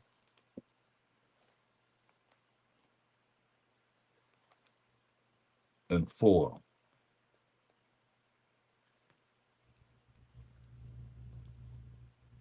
And I would hate to be in any kind of way, shape, or form during these last days. What I know that's going down, man. Proverbs 21 and 4. And high look, and a proud heart, and the plowing of the wicked is sin. See that? A proud look, a high look, that's prideful. You all that. I remember one time when this cop that killed the brother that was on the train platform, they had a rally with his uncle, had a rally. And this is the last time I've really seen really an ultimate prideful look. And I remember I said, I knew, because I know about how they deal with things. And he had went with the KKK. It was hiding him out, and he did 212 days. I think that was the number. As far as before, they just cut him loose. And his uncle was down there. They was having a big rally in the front of the courthouse, and I was like, man, I'm gonna go prophesy on that. It just touched my spirit, how all that works together. I know how it works together. That was, one of their numbers that he was released in. And I had a bullhorn, and I was calling the brothers, man, who could go down to the courthouse and we're gonna prophesy on these cats, man. I knew it was a rally, but his uncle was over on the side somewhere. James Garner, I think that was his name, from Oakland, California. And his uncle was on the side. It was like real weak.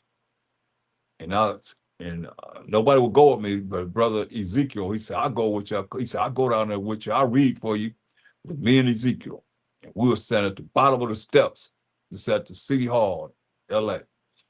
And I had a bullhorn, and I was going over, I got a breakdown of police brutality. I was going over the scriptures.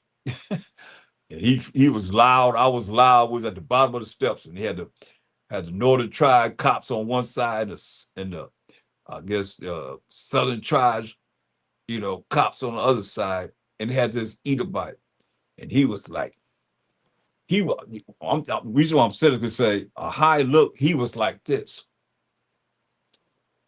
I was going through the scripts, and the brother was taking off their glasses, looking down. I said, "Yeah, it's in the Bible. You can come and read it if you want to. We read from the Bible, King James 6:11 Bible."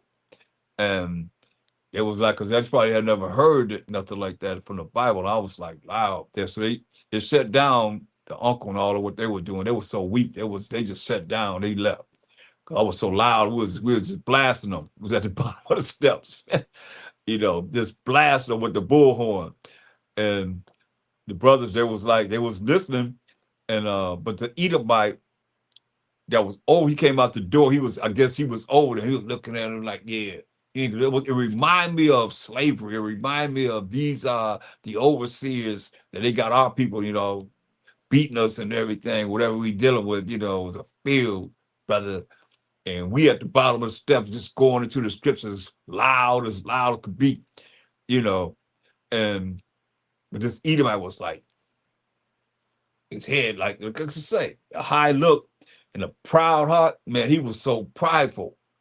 If y'all could have seen it, if I had a camera to just capture the way he was, so prideful, like, can't do nothing. I don't care what you say. I don't care what that Bible say. These my niggas. They gonna make sure that they ain't doing nothing. All we was doing is just prophesying against them for what they had done. They let them go. That was not right. And then after we finished, there was a sister came up and said something to one of them. I said he came to one of them that was, of the Northern Tribes. He came down and said, yeah, man, we could arrest y'all for it. We wanted to. I said, man, you can't do nothing, man. I said, I told him, I said, I knew you was a head honcho. When I looked at everybody, peeped everybody, I said, I knew you was a head honcho. That's the top nigger in charge. I said, you can't do nothing. The Most High word. The Most High got his hand in this. We here representing the Most High. While Mashiach Yah was shy about some of Mashiach Yah was saying, you can't do nothing unless the Most High allow you to do it. He was walked away. I was telling him, because it was going into all kind of things, man, through the scriptures, through the power of the Most High word, but that look that cop had, now he wasn't no cop, he was like, whoever he was, it was just that high look. It was like, man, it was so prideful. So we just added fuel to the flame of the word, man. The Most High word was cutting them, though. A high look and a proud heart and the plowing of the wicked is sin, man. Straight up. And they got to pay. Like we have to pay, they got to pay. Everybody got to pay. Nobody get away with nothing. Proverbs 11:2. Proverbs 11:2.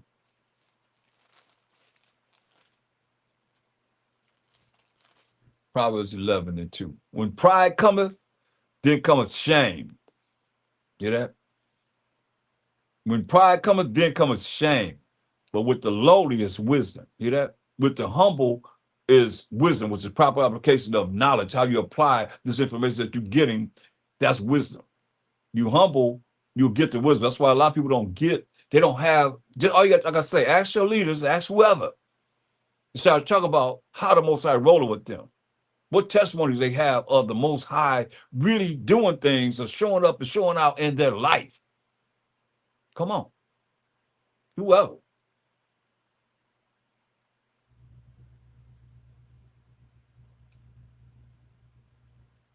Because a lot of things, man, is going to go down on this earth. And a lot of people I've been through where somebody just came through with a phenomenon, something that was like unheard of. And brothers went over there and followed it.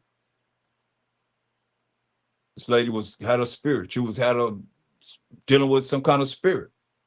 And brothers left from dealing with dealing with it in the truth, went over there and followed them. I have so many testimonies to show that, man, this is real. It's real as real could be. And miracles. Some gotta have something to show that the Most High exists, right? I got confessions. I need to do that again. Invite people, brothers and sisters on, because people claim they're in the spirit, but they ain't have no confessions at all. How you in the spirit? You ain't got no confession. You ain't got nothing to say that the Most High did phenomenal in your life. Come on. But you in the spirit. You so spiritual. Think about it. Y'all better think Most High is a spirit. They that worship him must worship him out in spirit and in truth. You know. There should be some testimonies coming from those that are bringing forth this word, something to show that, hey, the Most High is with you. Most High is there. It's a lot to this, man, besides just quoting scriptures. Once that book is closed, now certain things should be operating in your life to be able to bring forth what this Bible is talking about. And we got to deal with it all.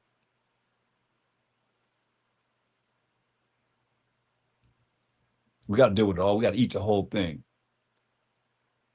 Just because it's this way, beautiful now, don't mean it's always going to be beautiful either. You got to be able to show, he's going to show you really believe in me. Been there, done that. When you have to only trust in him. That's why I say y'all don't know about it. He's going to make it so you ain't going to have no choice but just to trust in him. You better have something, better take on somebody's confessions and believe that, you know, he exists. Show some kind of way that he exists. You ain't talking about him. So you should be able to show something. That's what this is about, you know. Proverbs 10:27. The fear of the Most High. Proverbs 10:27. The fear of the Most High prolongeth days.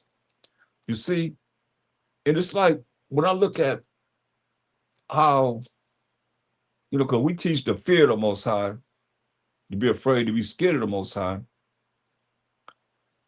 It's very important. They say prolong your days, I mean you can live longer. But the years that are wicked shall be shortened, he said. And when you look at this wicked of being prideful, say your days gonna be shortened. Because you can't justify being prideful before the Most High. You can't go to the throne of the Most High and say, from all we have seen so far, that it's okay. It's not okay. No way, shape, or form. It's not okay. And like I say, we're going to deal with prideful. These spirits that's in the last days, we're going to deal with jealousy. We're going to deal with envy, all of that. And then some. And the spirits that's in people to make them do the things that they do, that's contrary to being righteous, too. We got to deal with that, too.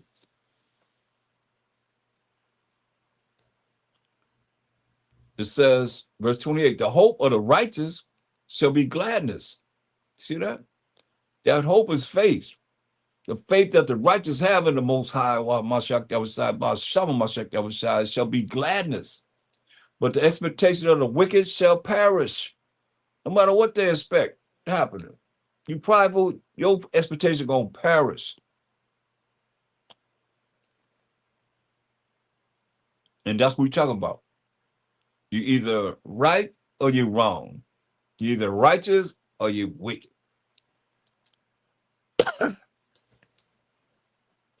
Which one do you choose?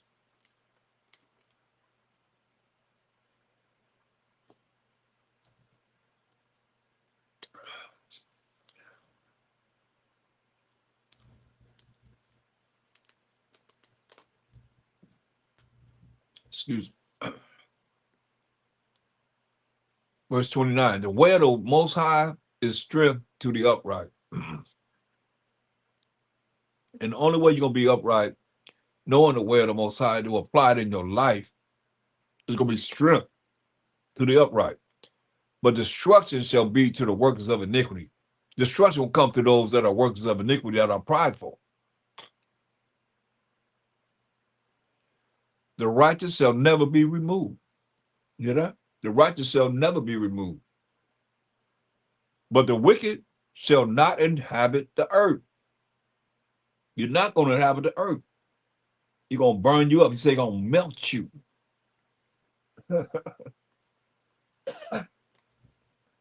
Proverbs 21.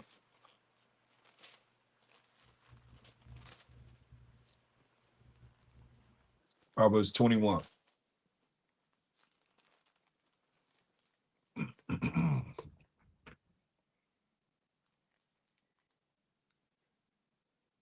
And 23 and 24. Whoso keepeth his mouth and his tongue keepeth his soul from troubles. You know? Whoso keepeth his mouth know what to say and when to talk and when not to say something. You know, you especially police stop you. You better invoke your right to keep silent. Whoso keepeth his mouth and his tongue keepeth his soul from troubles. You know what to say. You know what not to say. You know when not to say anything. You broke your right to not say anything until you have your attorney present. And don't say nothing after that. If you get stopped. Whoso keepeth his mouth and his tongue keepeth his soul from troubles.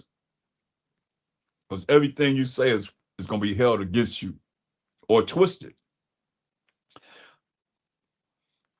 And when you know how to not say something, when you're in, amongst people, sometimes you don't have to say nothing, even though you know what you know. And know what you know. When you know what you know, and the time that you think you should say something, don't say nothing. Whoso keepeth his mouth and his tongue keepeth his soul from troubles. But some people gotta just blurt out all these things that you got you in trouble. Like how many brothers in jail behind they rolling with their woman, the woman that said something, then somebody done react to their woman. Next thing you know, they gotta defend the woman that had opened her big mouth, and now there's trouble. You know? Or the man saying something, and the woman saying, dang, why you say that? Either or. Whoso keepeth his mouth and his tongue keepeth his soul from troubles. You got a certain button that they touch, or they touch. I heard how many people want to say, oh, they trying to they mess with my pride. They say that they mess with my pride, and therefore here come the troubles. Proud and haughty scorner is his name. Hear that? Proud and haughty scorner is his name. Who dealeth in proud wrath. That's why, man, you gotta look at this, man, and try your best to be humble. You know, you don't all the time have to say anything. That's what he's saying.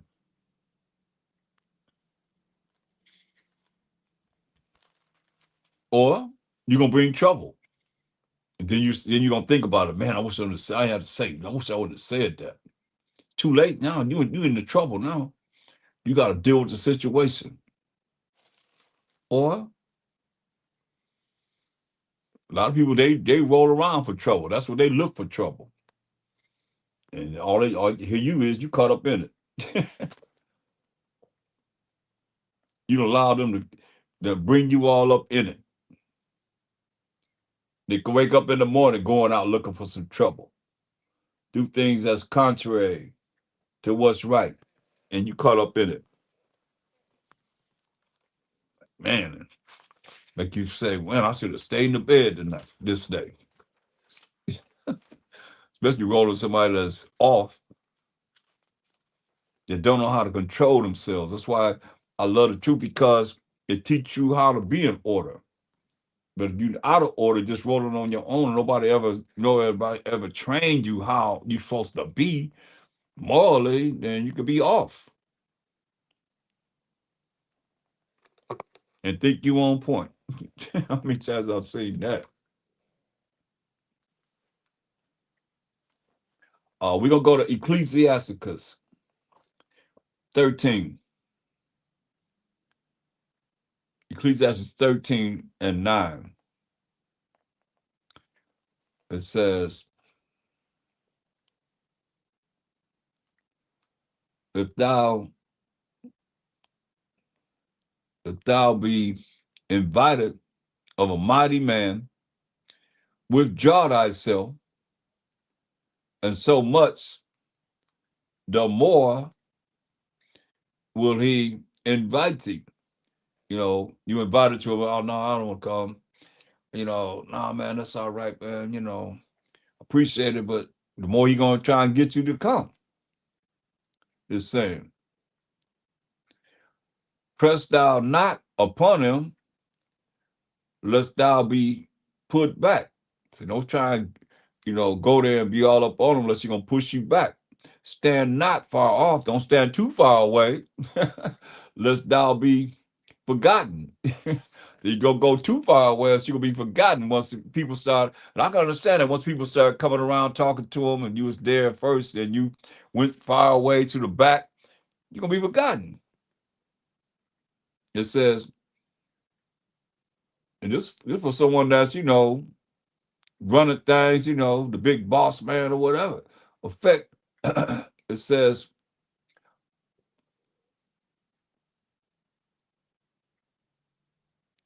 affect, let me see.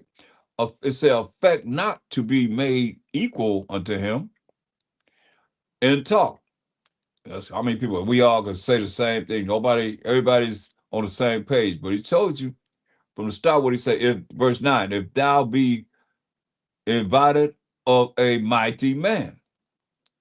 People like, not don't have any moral characters of how the Bible, this morals right here, this moral laws right here.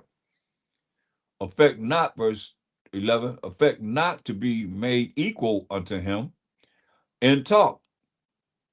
He said something, you're going back and forth, talking like you really on that same page. And believe not his many words. Let you know that you might be lying. But with much communication will he tempt thee, and smiling upon thee will get out thy secrets. Smiling upon you going to get out your secrets, the things that he want to get out of you. Because you trying to be equal with him, so he talking to you about things, maneuvering, like the Mashal Shai said, the children of the world are wiser than the children of light. So he talking to you, getting all your secrets out. But cruelly, he will lay up thy words.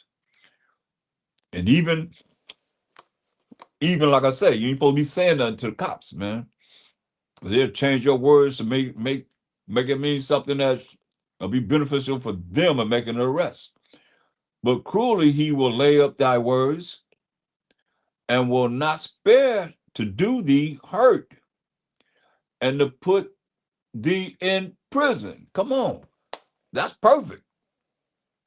That's why they say, hey, don't talk to cops. Don't talk to them. Or when you deal with, being in the presence of someone that can actually put you in jail. You say, observe and take good heed.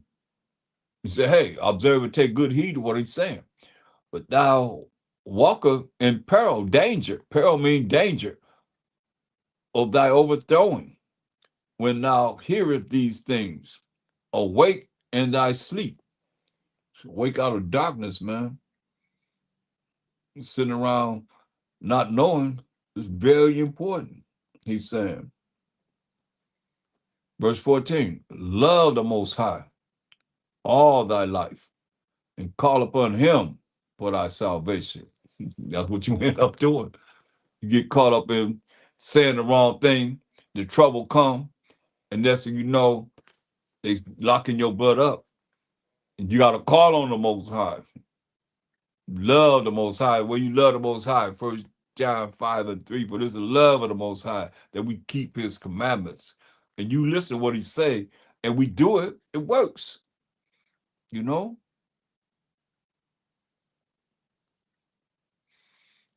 Got to take good heed, man. We're walking in dangerous times, man.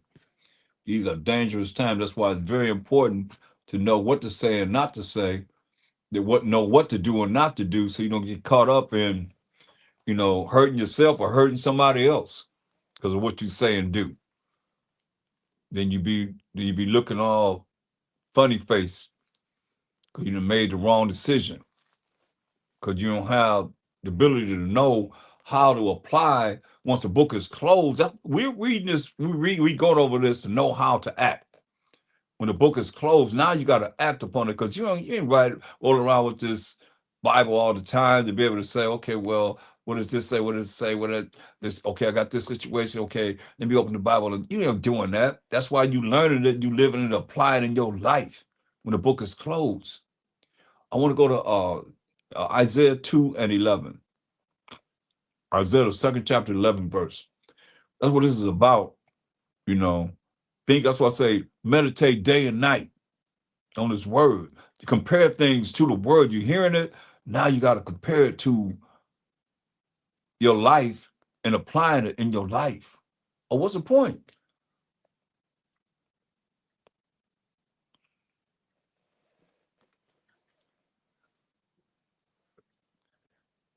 Isaiah, the second chapter, 11 verse. The lofty looks of man, the prideful looks of man shall be humbled.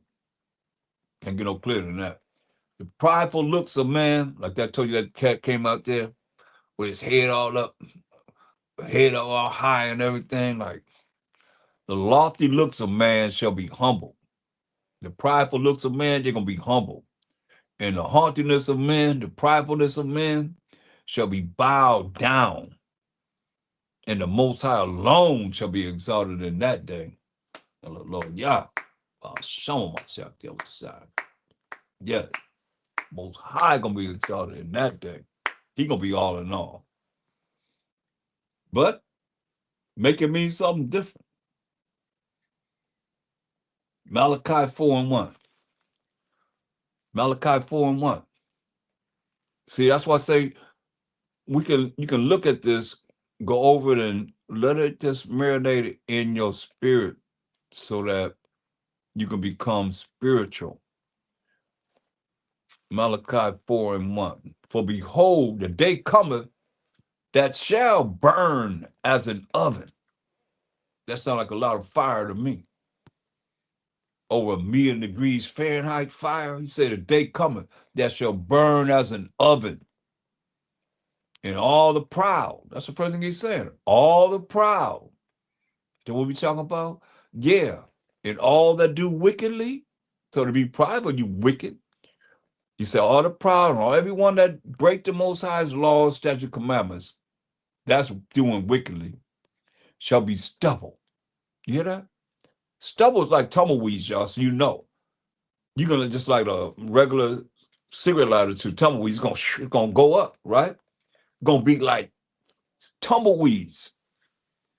He's saying all that do wickedly shall be stubble. You want to be prideful, you're gonna be like stubble. And the day that cometh shall burn them up. Who said it? Said the Most High power of hosts. Again, we've been hearing that all day. Power of army of angels of the Most High. That it shall leave them neither root nor branch. Ain't gonna be no lineage of some people. You're going to wipe them all out. But unto you that fear my name, Most High Power, Abraham, Isaac, and Jacob, shall the Son of Righteousness rise with healing in his wings, and he shall go forth and grow up as calves of the stall. Plentiful, boy.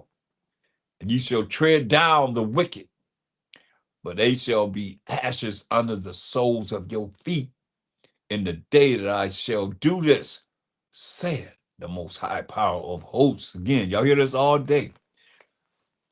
The Most High Power of hope, Most High Power of army of angels. He said the wicked gonna be ashes under the soles of your feet in the day that I shall do this, said the Most High Power of hosts. Why the wicked gonna be ashes under our feet? What did he say, verse 1? For behold, the day cometh that shall burn as an oven, and all the proud, yeah, and all that do wickedly, all that break the Most High's commandments, shall be stubble. With that fire, that stubble and that fire, and the day that cometh shall burn them up, said the Most High Power of hosts, that it shall leave neither root nor branch. There gonna be no root from whatever ancestors he come from, or branch to spread out for their lineage. He said killing everybody. That's why he said, verse 3, and ye shall tread down the wicked. Listen, for they shall be ashes under the soles of your feet in the day that I shall do this, said the Most High Power of hosts. They're gonna be ashes, but he said gonna burn them up. They're gonna be ashes. Going ashes right under. We're gonna be walking over dead bodies. That's ashes under our feet. Most High will. Right to Thaahwam. That's what he's saying. That's why it's so important to do what he say do. Zechariah the 7th chapter. Zechariah 7.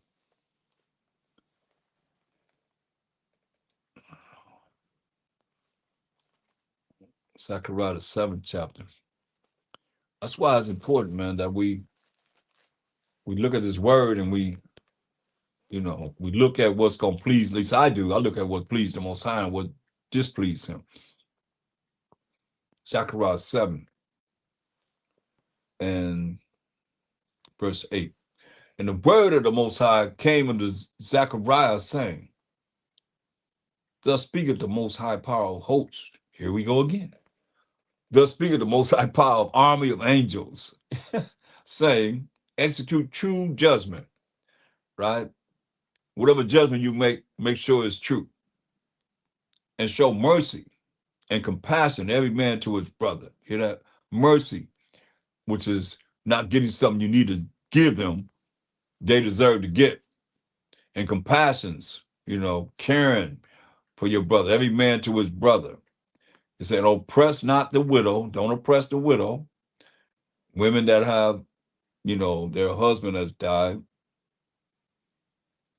or their groom has died, Salakia, about so much that word means B-A-A-L, it goes into B-A-A-L, like M-A-S-T-E-R and L-O-R-D. Those words are tied into B-A-A-L.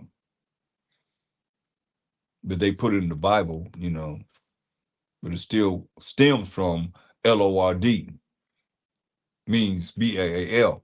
But they put it B-A-A-L means L-O-R-D.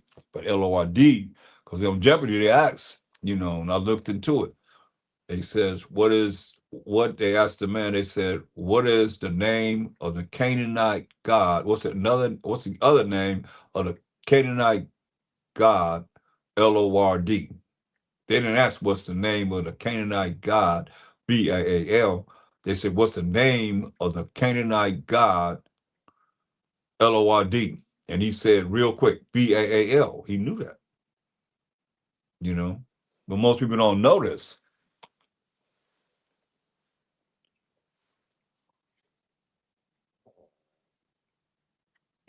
That's why I just asked Most High to forgive me for saying H-U-S-B-A-N-D, because that's still part of a name that he's identified with. And they put it in the Bible, and we go for it. We a bunch of gophers. That's why we got to stop doing those things that offend the Most High, I might say.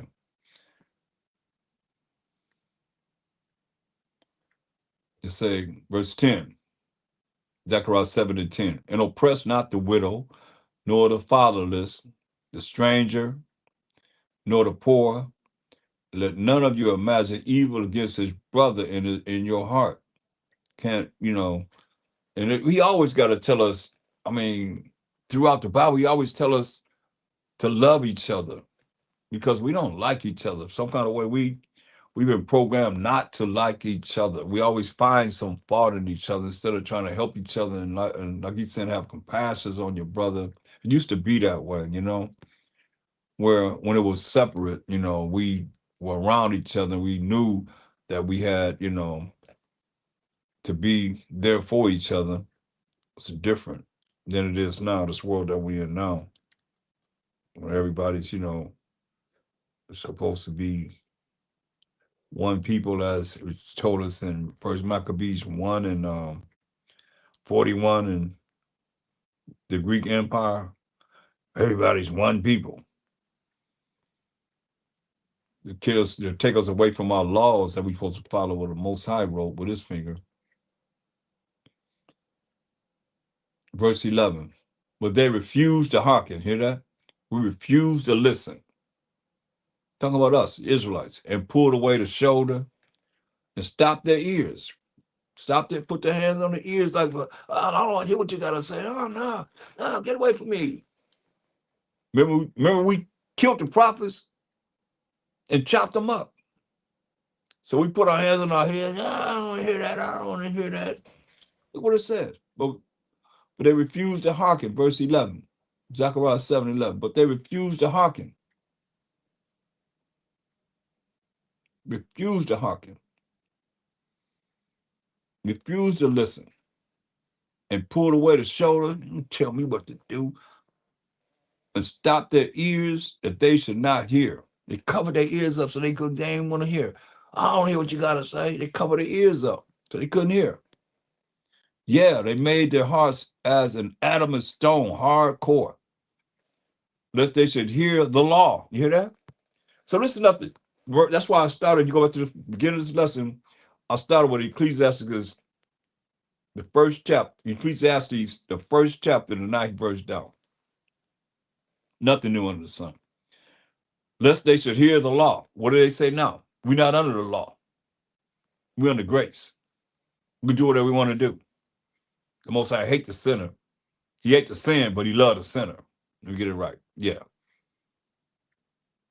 That's what they say. Yeah, what they say. He hate the sin, but he loved the sinner. And we read in Ecclesiastes 12:10, the Most High hate the sinner, contrary to what they've been taught. Just like here. Yeah, they made their hearts, which is their minds, the way they thought, as an adamant stone, hardcore, hard, lest they should hear the law. You hear that? They should hear the law that the Most High tells us we have to follow. And the words which the Most High power of hosts, again, power of army of angels, have sent in his spirit or his angel by the form of prophets, therefore came a great wrath from the Most High power of hosts. We ain't want to listen. Therefore came a great wrath upon the Most High power of angels, that he had to fulfill what it is that we cause upon ourselves. Therefore it has come to pass that as he cried, as the Most High cried,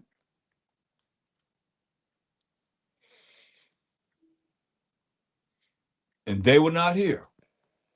We made the Most High cry.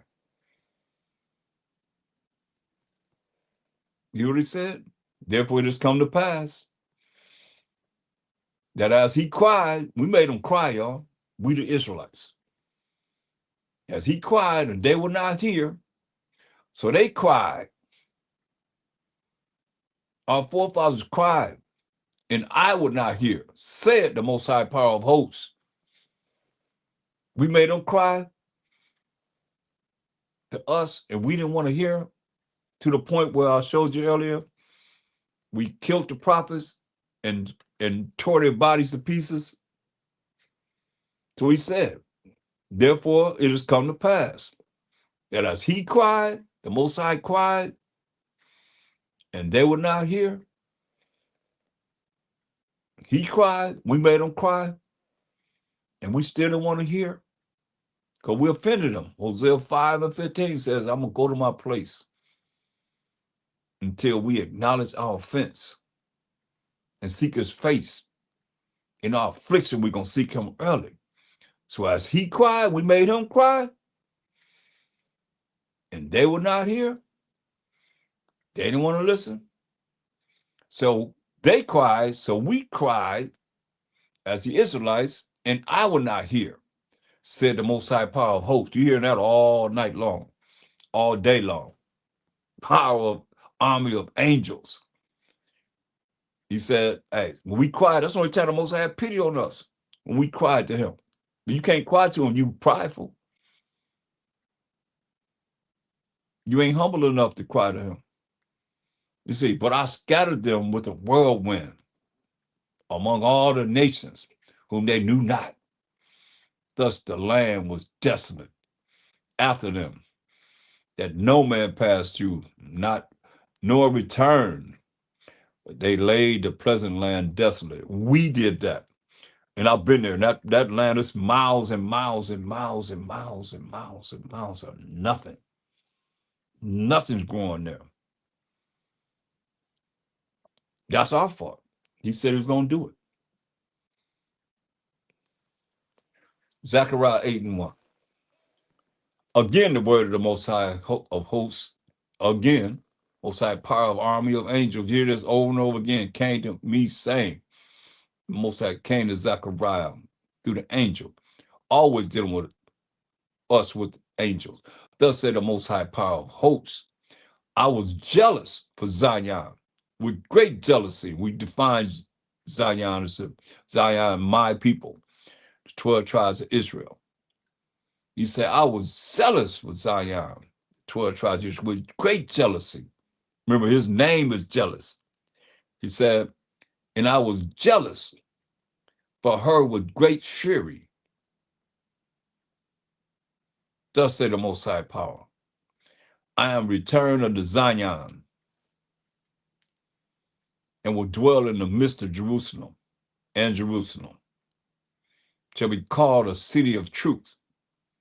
And we ain't went through that all night long. A city of truth. What's a truth, class? Psalms 119, 142. Thy righteousness is an everlasting righteousness, and thy law is the truth.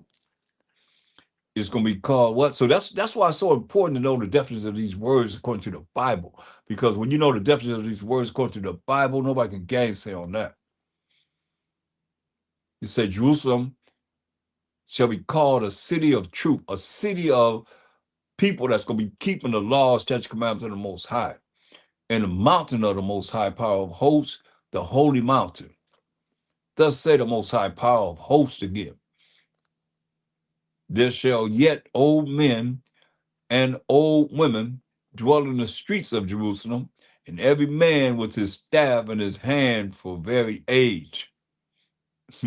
And the streets of the city shall be full of boys and girls playing in the streets thereof.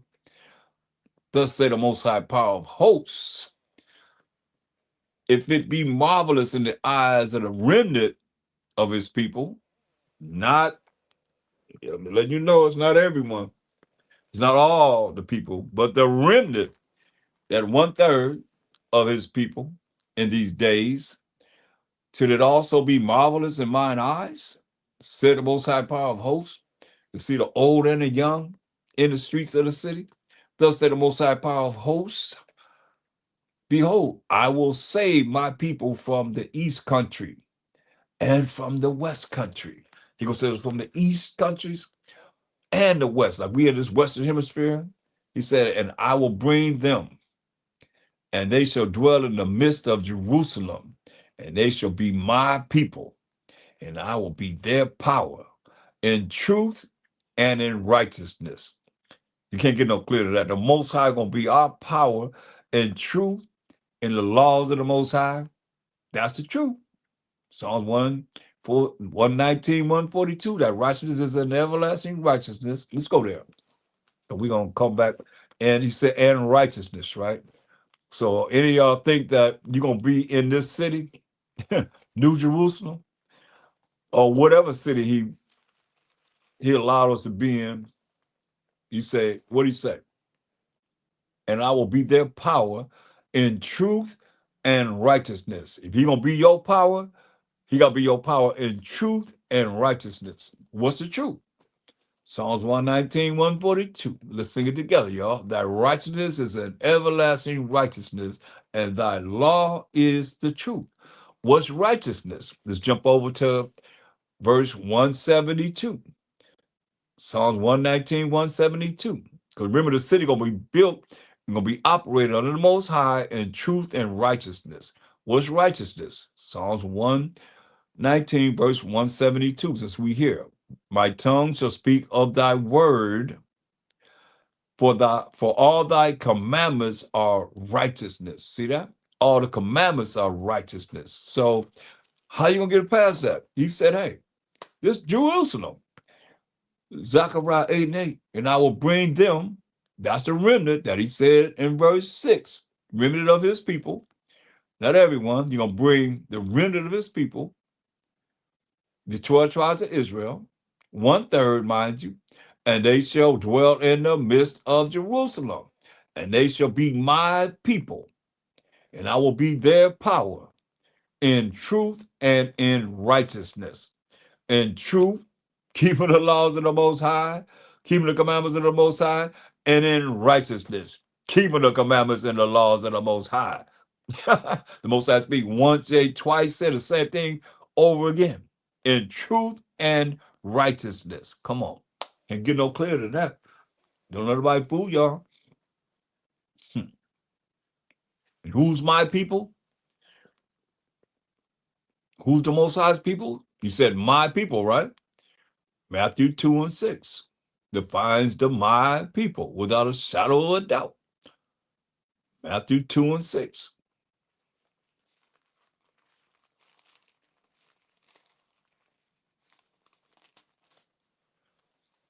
And thou, Bethlehem, in the land of Judah, art not the least among the princes of Judah. For out of thee shall come a governor, who is a Mashiach Yahushua, that shall rule my people Israel. See that? My people Israel. Point blank. So that's what we're looking at. Gonna rule my people Israel. Proverbs 13 and 10. Like I said, these spirits are all in the earth right now on a high level. And I showed you how initially how Satan works. A lot of you just working from the left side. You know, you can't work from the right side. Proverbs 13 and 10. Only by pride cometh contention. Hear that? But with the well advised is wisdom. See, only by pride cometh contention. You know, where people say, "Oh, you messing with my pride," and that's how you can't have those buttons that somebody can push, and all of a sudden, this one I got to plug in my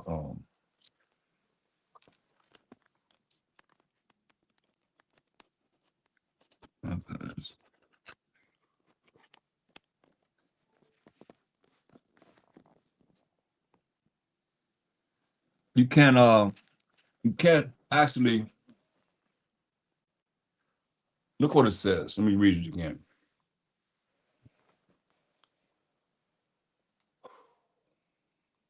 Proverbs 13 and 10.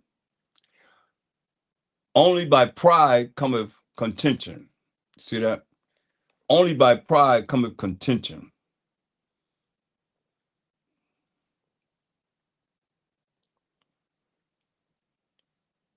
But with the well advised is wisdom.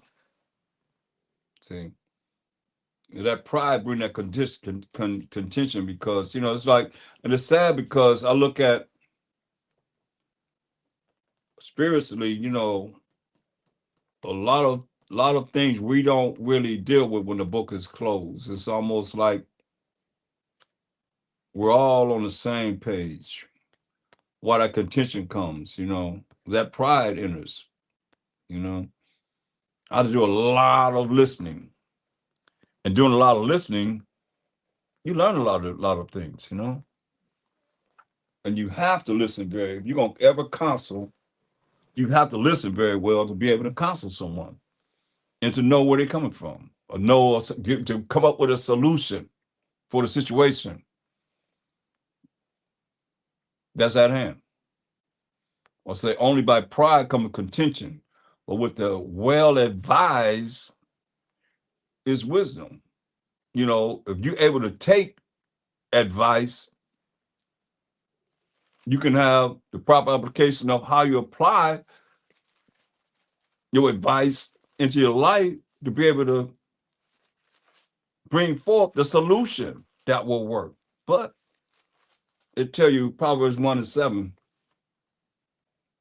the fear of the Most High, Proverbs 1:7, the fear, to be afraid, to be scared of the Most High, that's fear. And to keep his commandments, do what he say, do, keep his laws, statutes, commandments, his rules and regulations, is the beginning of knowledge. And knowledge is the gathering of the right information, right? But fools despise wisdom and instruction. See, you can't advise a fool because they despise wisdom and instruction. They despise the information that's been given that you try to get them to apply in their life. And you can't instruct them. You can't tell them what to do. So it's also going to be a whole lot of people going to be put to death because they're going to why? They're going to why? Nobody have no time to be telling you why, give you the explanation of why. You're just going to fall by the wayside. You got no time for that. That's why it tells you in 1 Corinthians 14 and 40. 1 Corinthians 14 and 40. That's why we learning now. That's why you're reading a book to learn how to be. 1 Corinthians 14 said, let all things be done decently and in order. And that's why you're supposed to learn order before the time comes that you're going to have to deal with taking orders. But a lot of people don't want to take no order. You take orders from your boss for your job. You bow down to them. Make sure you get your money right. Make sure that's right. But then when it comes down to us, dealing with what you should be dealing with to be able to function, especially in the days to come, what you gonna do? Nobody tell me that, well, you're gonna be on your own. Hope, like I say, show me your miracles. Show me where the Most High really rolling with you. What's your solution for whatever you come with these times that's coming on the earth where you don't have times to show me how the Most High just vanished them away. It's supposed to be this way, and now it don't happen that way because the Most High is there, that you giving glory to the Most High. I don't even hear nobody how they talk about the Most High and what he's done, this, that, and the third. They talk about their own worlds, this world or the white man's world or some other world or whatever. What they're showing you on social media. That's their world. But they ain't saying nothing about him. They're looking at it, seeing what it is. Most High have nothing to do with it. I'm talking about in their explanation of whatever they are presenting. That's a problem. Most High name is jealous, but y'all don't understand that. Y'all look at, oh, well, I know y'all ain't no different than them dang on Christian insanity people talking about they got a personal relationship with the Most High. You better understand, you can't praise him enough. He said when you praise him with all your might. Y'all don't even say all praises to the Most High. Y'all don't start saying all praises. What's that about? Come on, you can't say all praise to the Most High, all praises to them, all praise and glory and honor to the Most High. But some of us can't say it enough. That's why it says his name is jealous. That's why I say people are not talking about him only. Y'all just concerned about yourself too much. You ain't saving nobody. Last I read Deuteronomy 28, And 29 said, and no man shall save you. You hear that? And no man shall save you. You only can save your own self. You better understand. You better have a relationship with him that's going determines whenever this world gonna end. He the one that's gonna determine that, not no man. But y'all listen to man. They was talking about the world supposed to end, I think, and on the 23rd of the ninth month. Foolishness, man. But y'all go for it. Bunch of gophers. Go for this, go for that. Let all things be done decently and in order. You gotta understand, man. Y'all gotta be ready to take orders, or you're gonna be on your own. All you that know, you're gonna find out if you know. Like I told you, ask them to give you some miracle, something that happened in their life. Look, 2 Corinthians 10. This is very, very, very, very important. 2 Timothy 10 and 12. 2 Corinthians 10 and 12. For we dare not make ourselves of the number. That's why you hear me saying, what number are you? You know, because I used to say what I'm going to do when I get in the kingdom. That was making myself one of the number. Yeah, I'm going to do this, I'm going to do that, this, that, and the third. I hear brothers still say it. You hear what it says? But we dare not make ourselves one of the number, that remnant, or the 1/3. We're supposed to dare make ourselves one of the number, it said. Or compare ourselves with some that commend themselves. But they measure themselves by themselves. I'm all this, I'm doing this, I'm doing that, I'm doing this, that, and the third, whatever. And comparing themselves among themselves are not wise. You see, that's why I say, well, we dare not make ourselves one of the number. You know, but you can look at the things that are promised to Israel, and you can put yourself there, but you don't know what number you are. That's why I asked, what number are you? All this stuff humbled me, you know, because I was there. I've been in this, you know, for decades and decades and decades and decades. You know, I've been in this. And if I haven't been in it, when I wasn't in it, I have what it was before I got in it. From the elders, you know, when it started in the house and all that. You know what I mean? I have all that information, man. It's like, you dare not make yourself one of the number, yo. Or what number are you? You know, I've been there. I was there. When I get to the kingdom, I'm gonna do this, there. That was making myself one of the number. You know, things I'm gonna do this, that, and the third, whatever. No. I realized, man, no, I can't do that.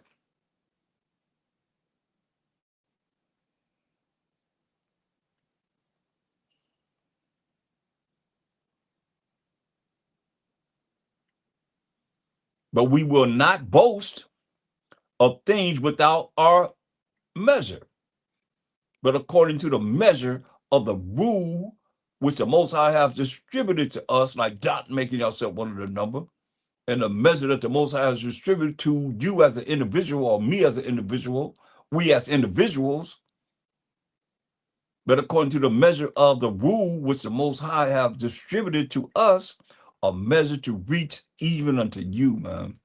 He said, hey, Most High gave us so much, gave them so much to reach the people, like we got given you so much to reach the people, you know, yourself and someone else, or yourself, to be closer to the Most High as you can.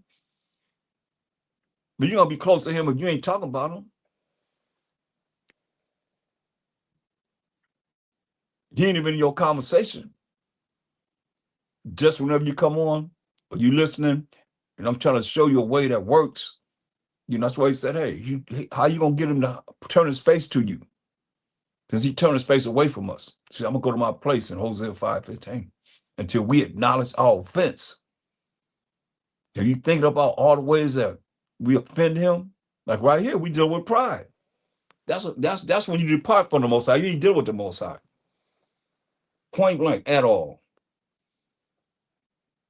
And that little measure that he's giving us, man, how big is your measure when I'm sure it's got to take 1,000 years to show us of the Father? How big is your measure? Can't be that big. 1 Corinthians 5 and 1. 1 Corinthians 5 and 1. I know mine's not when it's going to take 1,000 years to show us of the Father. That's why right now, if it will take 1,000 years to show us the Father, I think we need to know as much as we can know about him before Mashiach come to judge and make war. 1 Corinthians 5:1. It is reported commonly that there is fornication among you, and such fornication as is not so much as named among the Gentiles. That's why I say when we look at ourselves and we so high-minded, we so prideful, this and that. You hear what it said? He said this fornication that we dealing with is is not even named among the Gentiles. These other nations ain't doing something that we do and have done. That one should have his father's wife. Wow. Reuben did that. That one should have his father's wife. You got your wife, and I seen somewhere the man say he put a camera in his son's room. His wife was having sex with his son.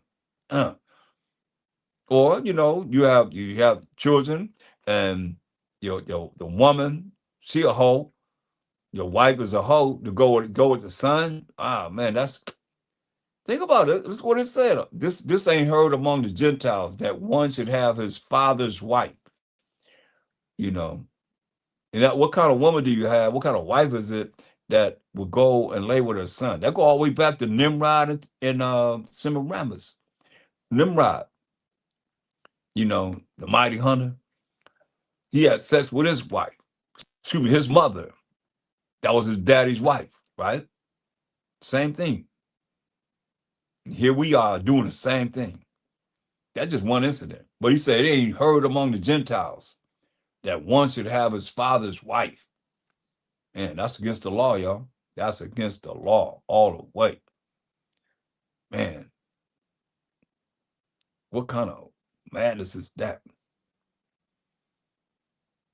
That's sexually immorality, man. I mean, immorality, man. Go to Leviticus 18. Leviticus 18. And see, that's why I say when you look at Christian insanity, how are they dealing with what's right from wrong when you just can imagine that, but it's dealing with the laws that the Most High gave us, what we should do and what we shouldn't do, and what we can do and what we can't do. Leviticus 18:6. None of you shall approach to any that is near of kin to him. You hear that? None of you shall approach to any that is near of kin to him. To uncover their nakedness, I am the Most High.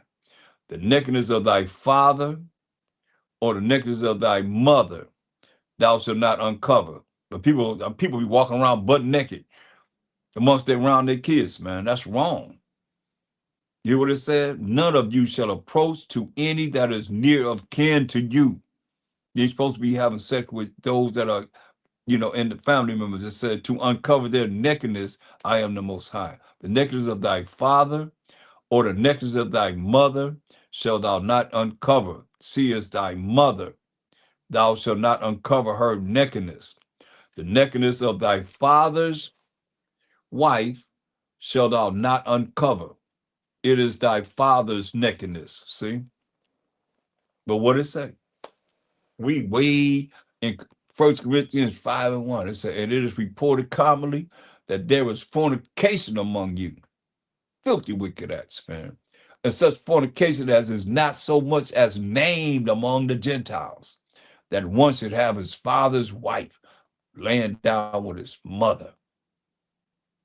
And ye are puffed up, prideful in doing it, and have not rather mourned that he that have done this deed might be taken away from among you. Get rid of him. Mm. These are the things that we're looking at that are wrong. Verse 5, to deliver such an one under Shaitan for the destruction of the flesh. Give him over to Satan for the destruction of the flesh, that the spirit may be saved in the day of a Mashiach Yahushua, when he come to judge and make war. And you meet that judgment seat of a Mashiach Yahushua. That's why I tell you, and The day of a Mashiach Yahushua. Let's look at that day of a Mashiach Yahushua. Hold that, we're going to come back there. But 2 Corinthians 5 and 10. For we must all appear before the judgment seat of a Mashiach Yahushua, that every one may receive the thing done in his body, according to that he have done, whether it be good or bad. Say, knowing therefore the terror of a Mashiach Yahushua, we persuade men, but we are made manifest unto the Most High, and I trust also are made manifest in your conscience the way you think, hopefully. So now, verse 5 of 1 Corinthians, the 5th chapter. Say, deliver such an one unto Satan for the destruction of the flesh, to kill that spirit of lust. That's a lot of what's happening right now in this world today, like it's never been, man. Brothers and sisters can't hold back themselves, even for the Shabbat, saying that you can have sex on the Sabbath and all that. Say that's the Most High's holy day. You can only want one day. Man, that's lust. To deliver such a one unto Satan for the destruction of the flesh, that the spirit may be saved in the day of a Mashiach Yahushua, when he judged, that we just read. So your glorying is not good. Know ye not that a little leaven, a little wickedness, leaveneth the whole lump, leaveneth, mess up your whole body? Purge out there for the old leaven, that old wickedness, that old evil, that old sins, that ye may be a new lump.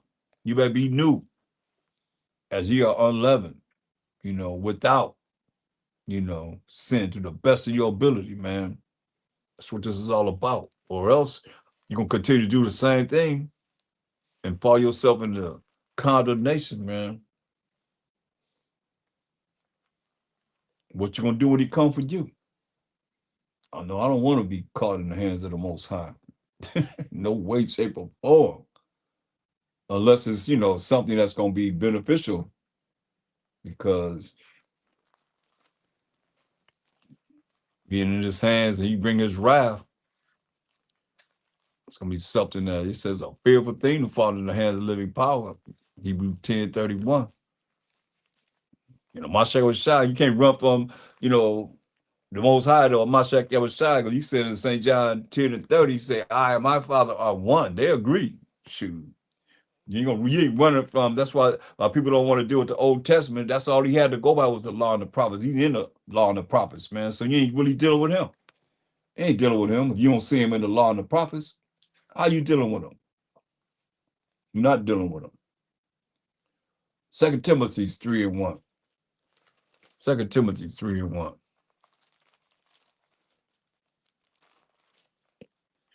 This know also that in the last days that we're in right now, perilous, dangerous times shall come. It say, for men shall be lovers of their own selves, prideful, thinking they all that. Men shall be lovers of their own selves, covetous, boasters, proud, blasphemers, disobedient to parents, unthankful, unholy. I see all these things, man. Without natural affection, you got to work on all these things too. We have to work on all these things. Without natural affection, truth breakers, false accusers, incontinent, fierce, despisers of those that are good, despisers of those that's saying you got to keep the laws of the Most High and do the best you can to show those others, people, how to keep the laws, statute, commandments of the Most High, despisers of them, traitors, supposed to be your homeboy, but now they traitors, or women, against each other or against their man, or vice versa, however you look at it. Traitors, heady, that's prideful, high-minded, prideful, lovers of pleasures more than lovers of the Most High, love to have sex on the Sabbath rather than giving the Most High his only day that he asked for us not to have our pleasure on his holy day. Coming with a way to do that. Lovers of pleasures more than lovers of the Most High. love to do whatever you want to do and not sacrificing on the Most High's day to show that you love him and doing what he say do, the commandments of the Most High, having a form of righteousness, but denying the power thereof. From such turn away, it says. You have a right to turn away from certain people. But of this sort are they which creep in the houses and lay and lead captive silly women, laden with sins, led away with diverse lusts. See that lust, silly women, they just fall for the sex or whatever lust they're dealing with. Ever learning and never able to come to the knowledge of the truth. That's real, though. They ever learning, they might know a lot of scriptures. I've seen it in my lifetime, man. Being in the truth, too. But never able to come to the knowledge of the truth, man. No testimonies of anything. That's one thing you got to see. They quiet. They don't say nothing. I've seen it over and over and over again. You better ask those that you listening to. They give you testimony that the Most High exists in your life. Listen for that. You better recognize you. 2nd Ezra 8 and 50. 2nd Ezra 8 and 50.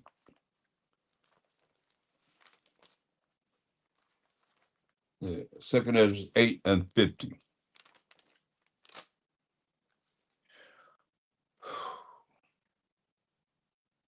For many great miseries shall be done to them that in a latter time, the days that we living in now, shall dwell in the world. Why? Why is these miseries going to be done to those that dwell on the earth today? Because they have walked in great pride. You know that? Because they have walked in great pride. That's serious, y'all. Look at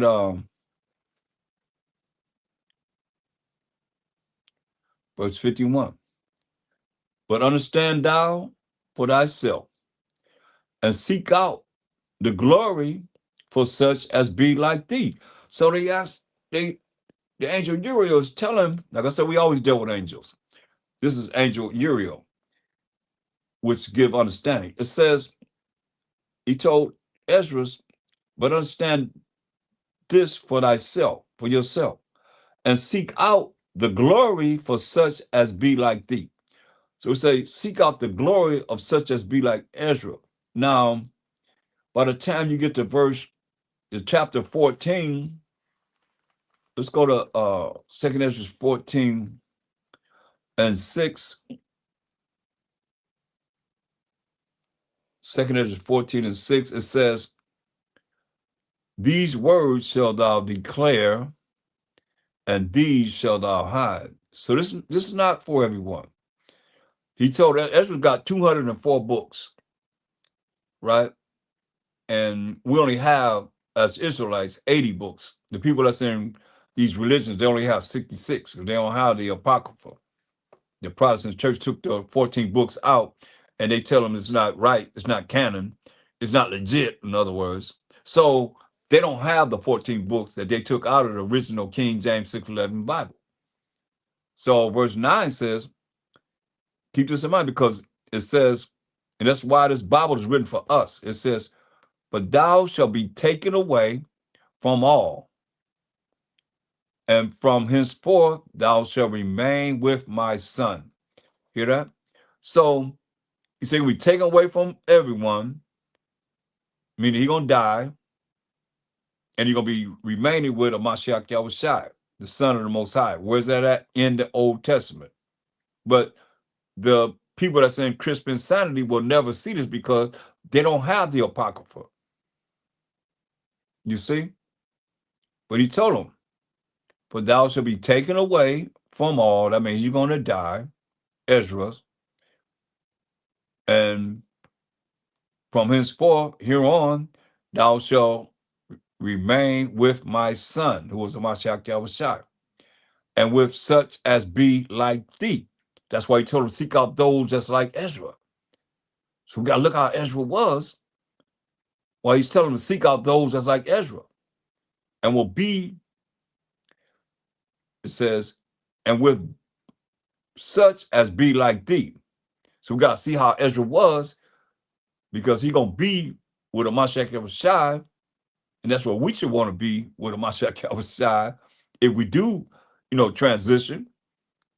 Like Ezra, he said he's going to be with a Mashiach Yahushua until the times be ended, until this world that we live in is over, period, right? Now, he told him in 2 Ezra 8:51 again.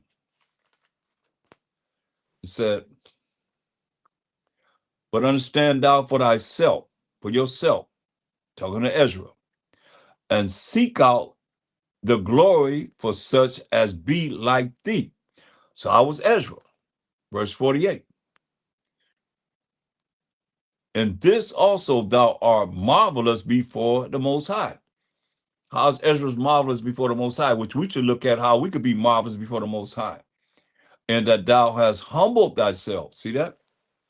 And that he has humbled himself, which is contrary or opposite of being prideful, as it becometh thee, and have not judged thyself worthy to be much glorified among the righteous. That makes sense how it says, dare not make thyself one of the number, right? Well, that's coming from right there. Right there. He didn't think himself so righteous that he should be, judged among the righteous. He humbled himself. I mean, he's contrary to being prideful. Totally. 2 Timothy 3 and 2. 2 Timothy 3 and 2. But men shall be lovers of their own selves, covetous, boasters, proud, blasphemers, disobedient to parents, unthankful, unholy. We read all that. That's how they're going to be. And when? Verse 1, this know also that in the last days, perilous time, dangerous times shall come. Why? Say the earth going to be jacked up because of pride, man. Great pride that people going to have in this world, man. That's why we got to look at this for real, for real. Daniel's 4 and 28. Let's go and look at Heath, what he said. Daniel's 4 and 28. Daniel 4:28.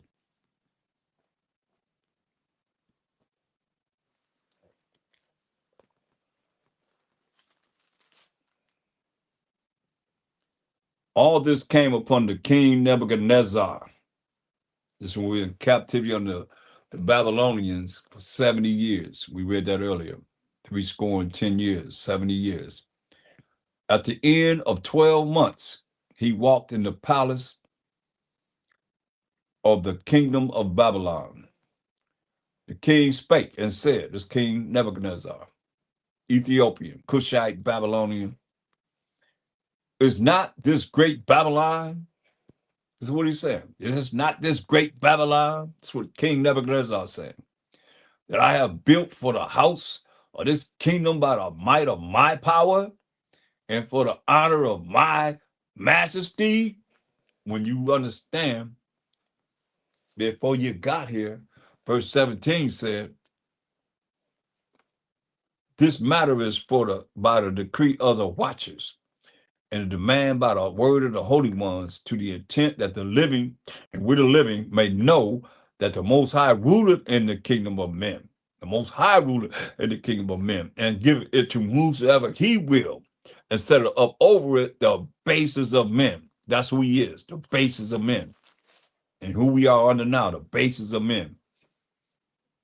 It says, but he bragging about what he done. So now, going back to Daniel 4 and 30, the king spake, Nebuchadnezzar speaking, and said, is not this great Babylon? Prideful, right? that I have built for the house of the kingdom of by the might of my power. Who the power? The Most High, the power. But he's saying he the power by the might of his power and for the honor of my majesty. While the word was in the king's mouth, tell you about being prideful. While while the word was in the king's mouth, there fell a voice from heaven saying, O King Nebuchadnezzar, to thee it is spoken, the kingdom is departed from thee. O King Nebuchadnezzar, to thee it is spoken, the kingdom is departed from thee, and they shall drive thee from men, and thy dwelling shall be with the beasts of the field. They shall make thee to eat grass as oxen, and 7 times shall pass over thee, until thou know that the Most High ruleth in the kingdom of men, and giveth it to whomsoever he will. That's what we just read in Daniel 4:17. The Most High ruleth in the kingdom of men, and setteth over it whomsoever he will. Same hour was the thing fulfilled upon Nebuchadnezzar, and he was driven from men. He the king, and did eat grass as oxen. He eating grass like oxen. And his body was wet with the dew of heaven, till his hairs were grown like eagle's feathers, and his nails like birds' claws. And at the end of the days, I, Nebuchadnezzar, lifted up mine eyes unto heaven. I mean, the Most High jacked him up, didn't he? That's why I say you supposed to be, hey, the Most High name is jealous. He talking about he doing all this, but the Most High ruleth in the kingdom of men, instead of over whosoever he will, instead of over the bases of men. And at the end of the days, verse 34, I, Nebuchadnezzar, lifted up mine eyes unto heaven, and mine understanding returned unto me. And I blessed the Most High, and I praised and honored him. And we can't even praise and honor the Most High. Talking about some all praises, or APTTMH, or TMH. Come on, man. Hear what he said? When something got to happen to those that's doing it, you start saying all praise to the Most High. Hear what he said? This is a heathen. What did he say? I blessed the Most High, and I praised and honored him that liveth forever, whose dominion is an everlasting dominion, and his kingdom is from generation to generation. And all the inhabitants of the earth are reputed as nothing, and he doeth according to his will in the army of heaven. Remember, we was reading over and over again, the Most High power of hosts, Most High power of army of angels. He doeth according to his will in the army of heaven and among the inhabitants of the earth. And none can stay his hand or say unto him, what doest thou? What you doing? Nobody can say that. At the same time, my reason returned unto me. And for the glory of my kingdom, my honor and brightness returned unto me. And my counselors and my rulers sought unto me. And I was established in my kingdom, and excellent majesty was added unto me. Now I, Nebuchadnezzar, praise and extol and honor the King of heaven. I, Nebuchadnezzar, this heathen, Ethiopian king, praise and extol and honor the King of heaven. Praise and extol and honor the Most High, power of Abraham, Isaac, and Jacob, all whose works are truth. All whose works are truth, y'all. The laws and the commandments of the Most High, and his ways judgment. And those that walk in pride, he is able to abase.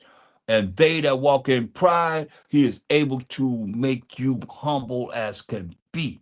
Like I say, my saying, you're going to bow down now, you're going to bow down later, but you're going to bow down to the Most High power of Abraham, Isaac, and Jacob. For sure. That's real. And with that, I say, Crumb Most High, Crumb Mashiach Yahushai, and Crumb Yasharala. And y'all, give me a like before y'all leave up out of here. Some of you just came in. You can go back and look at the complete lesson from about 3 hours ago. Get the whole gist of You know, the spirits that's in people. Like I said, we're gonna deal with pride, jealousy, and envy, and these demons that's in people in these last days that would have them not really recognize Satan. Y'all better find something to give confession that how the Most High really whirling in your life, you know, besides just whatever you just doing without talking about him or just giving him the glory. All praise and glory to the Most High. And with that, I'm out. Shalom.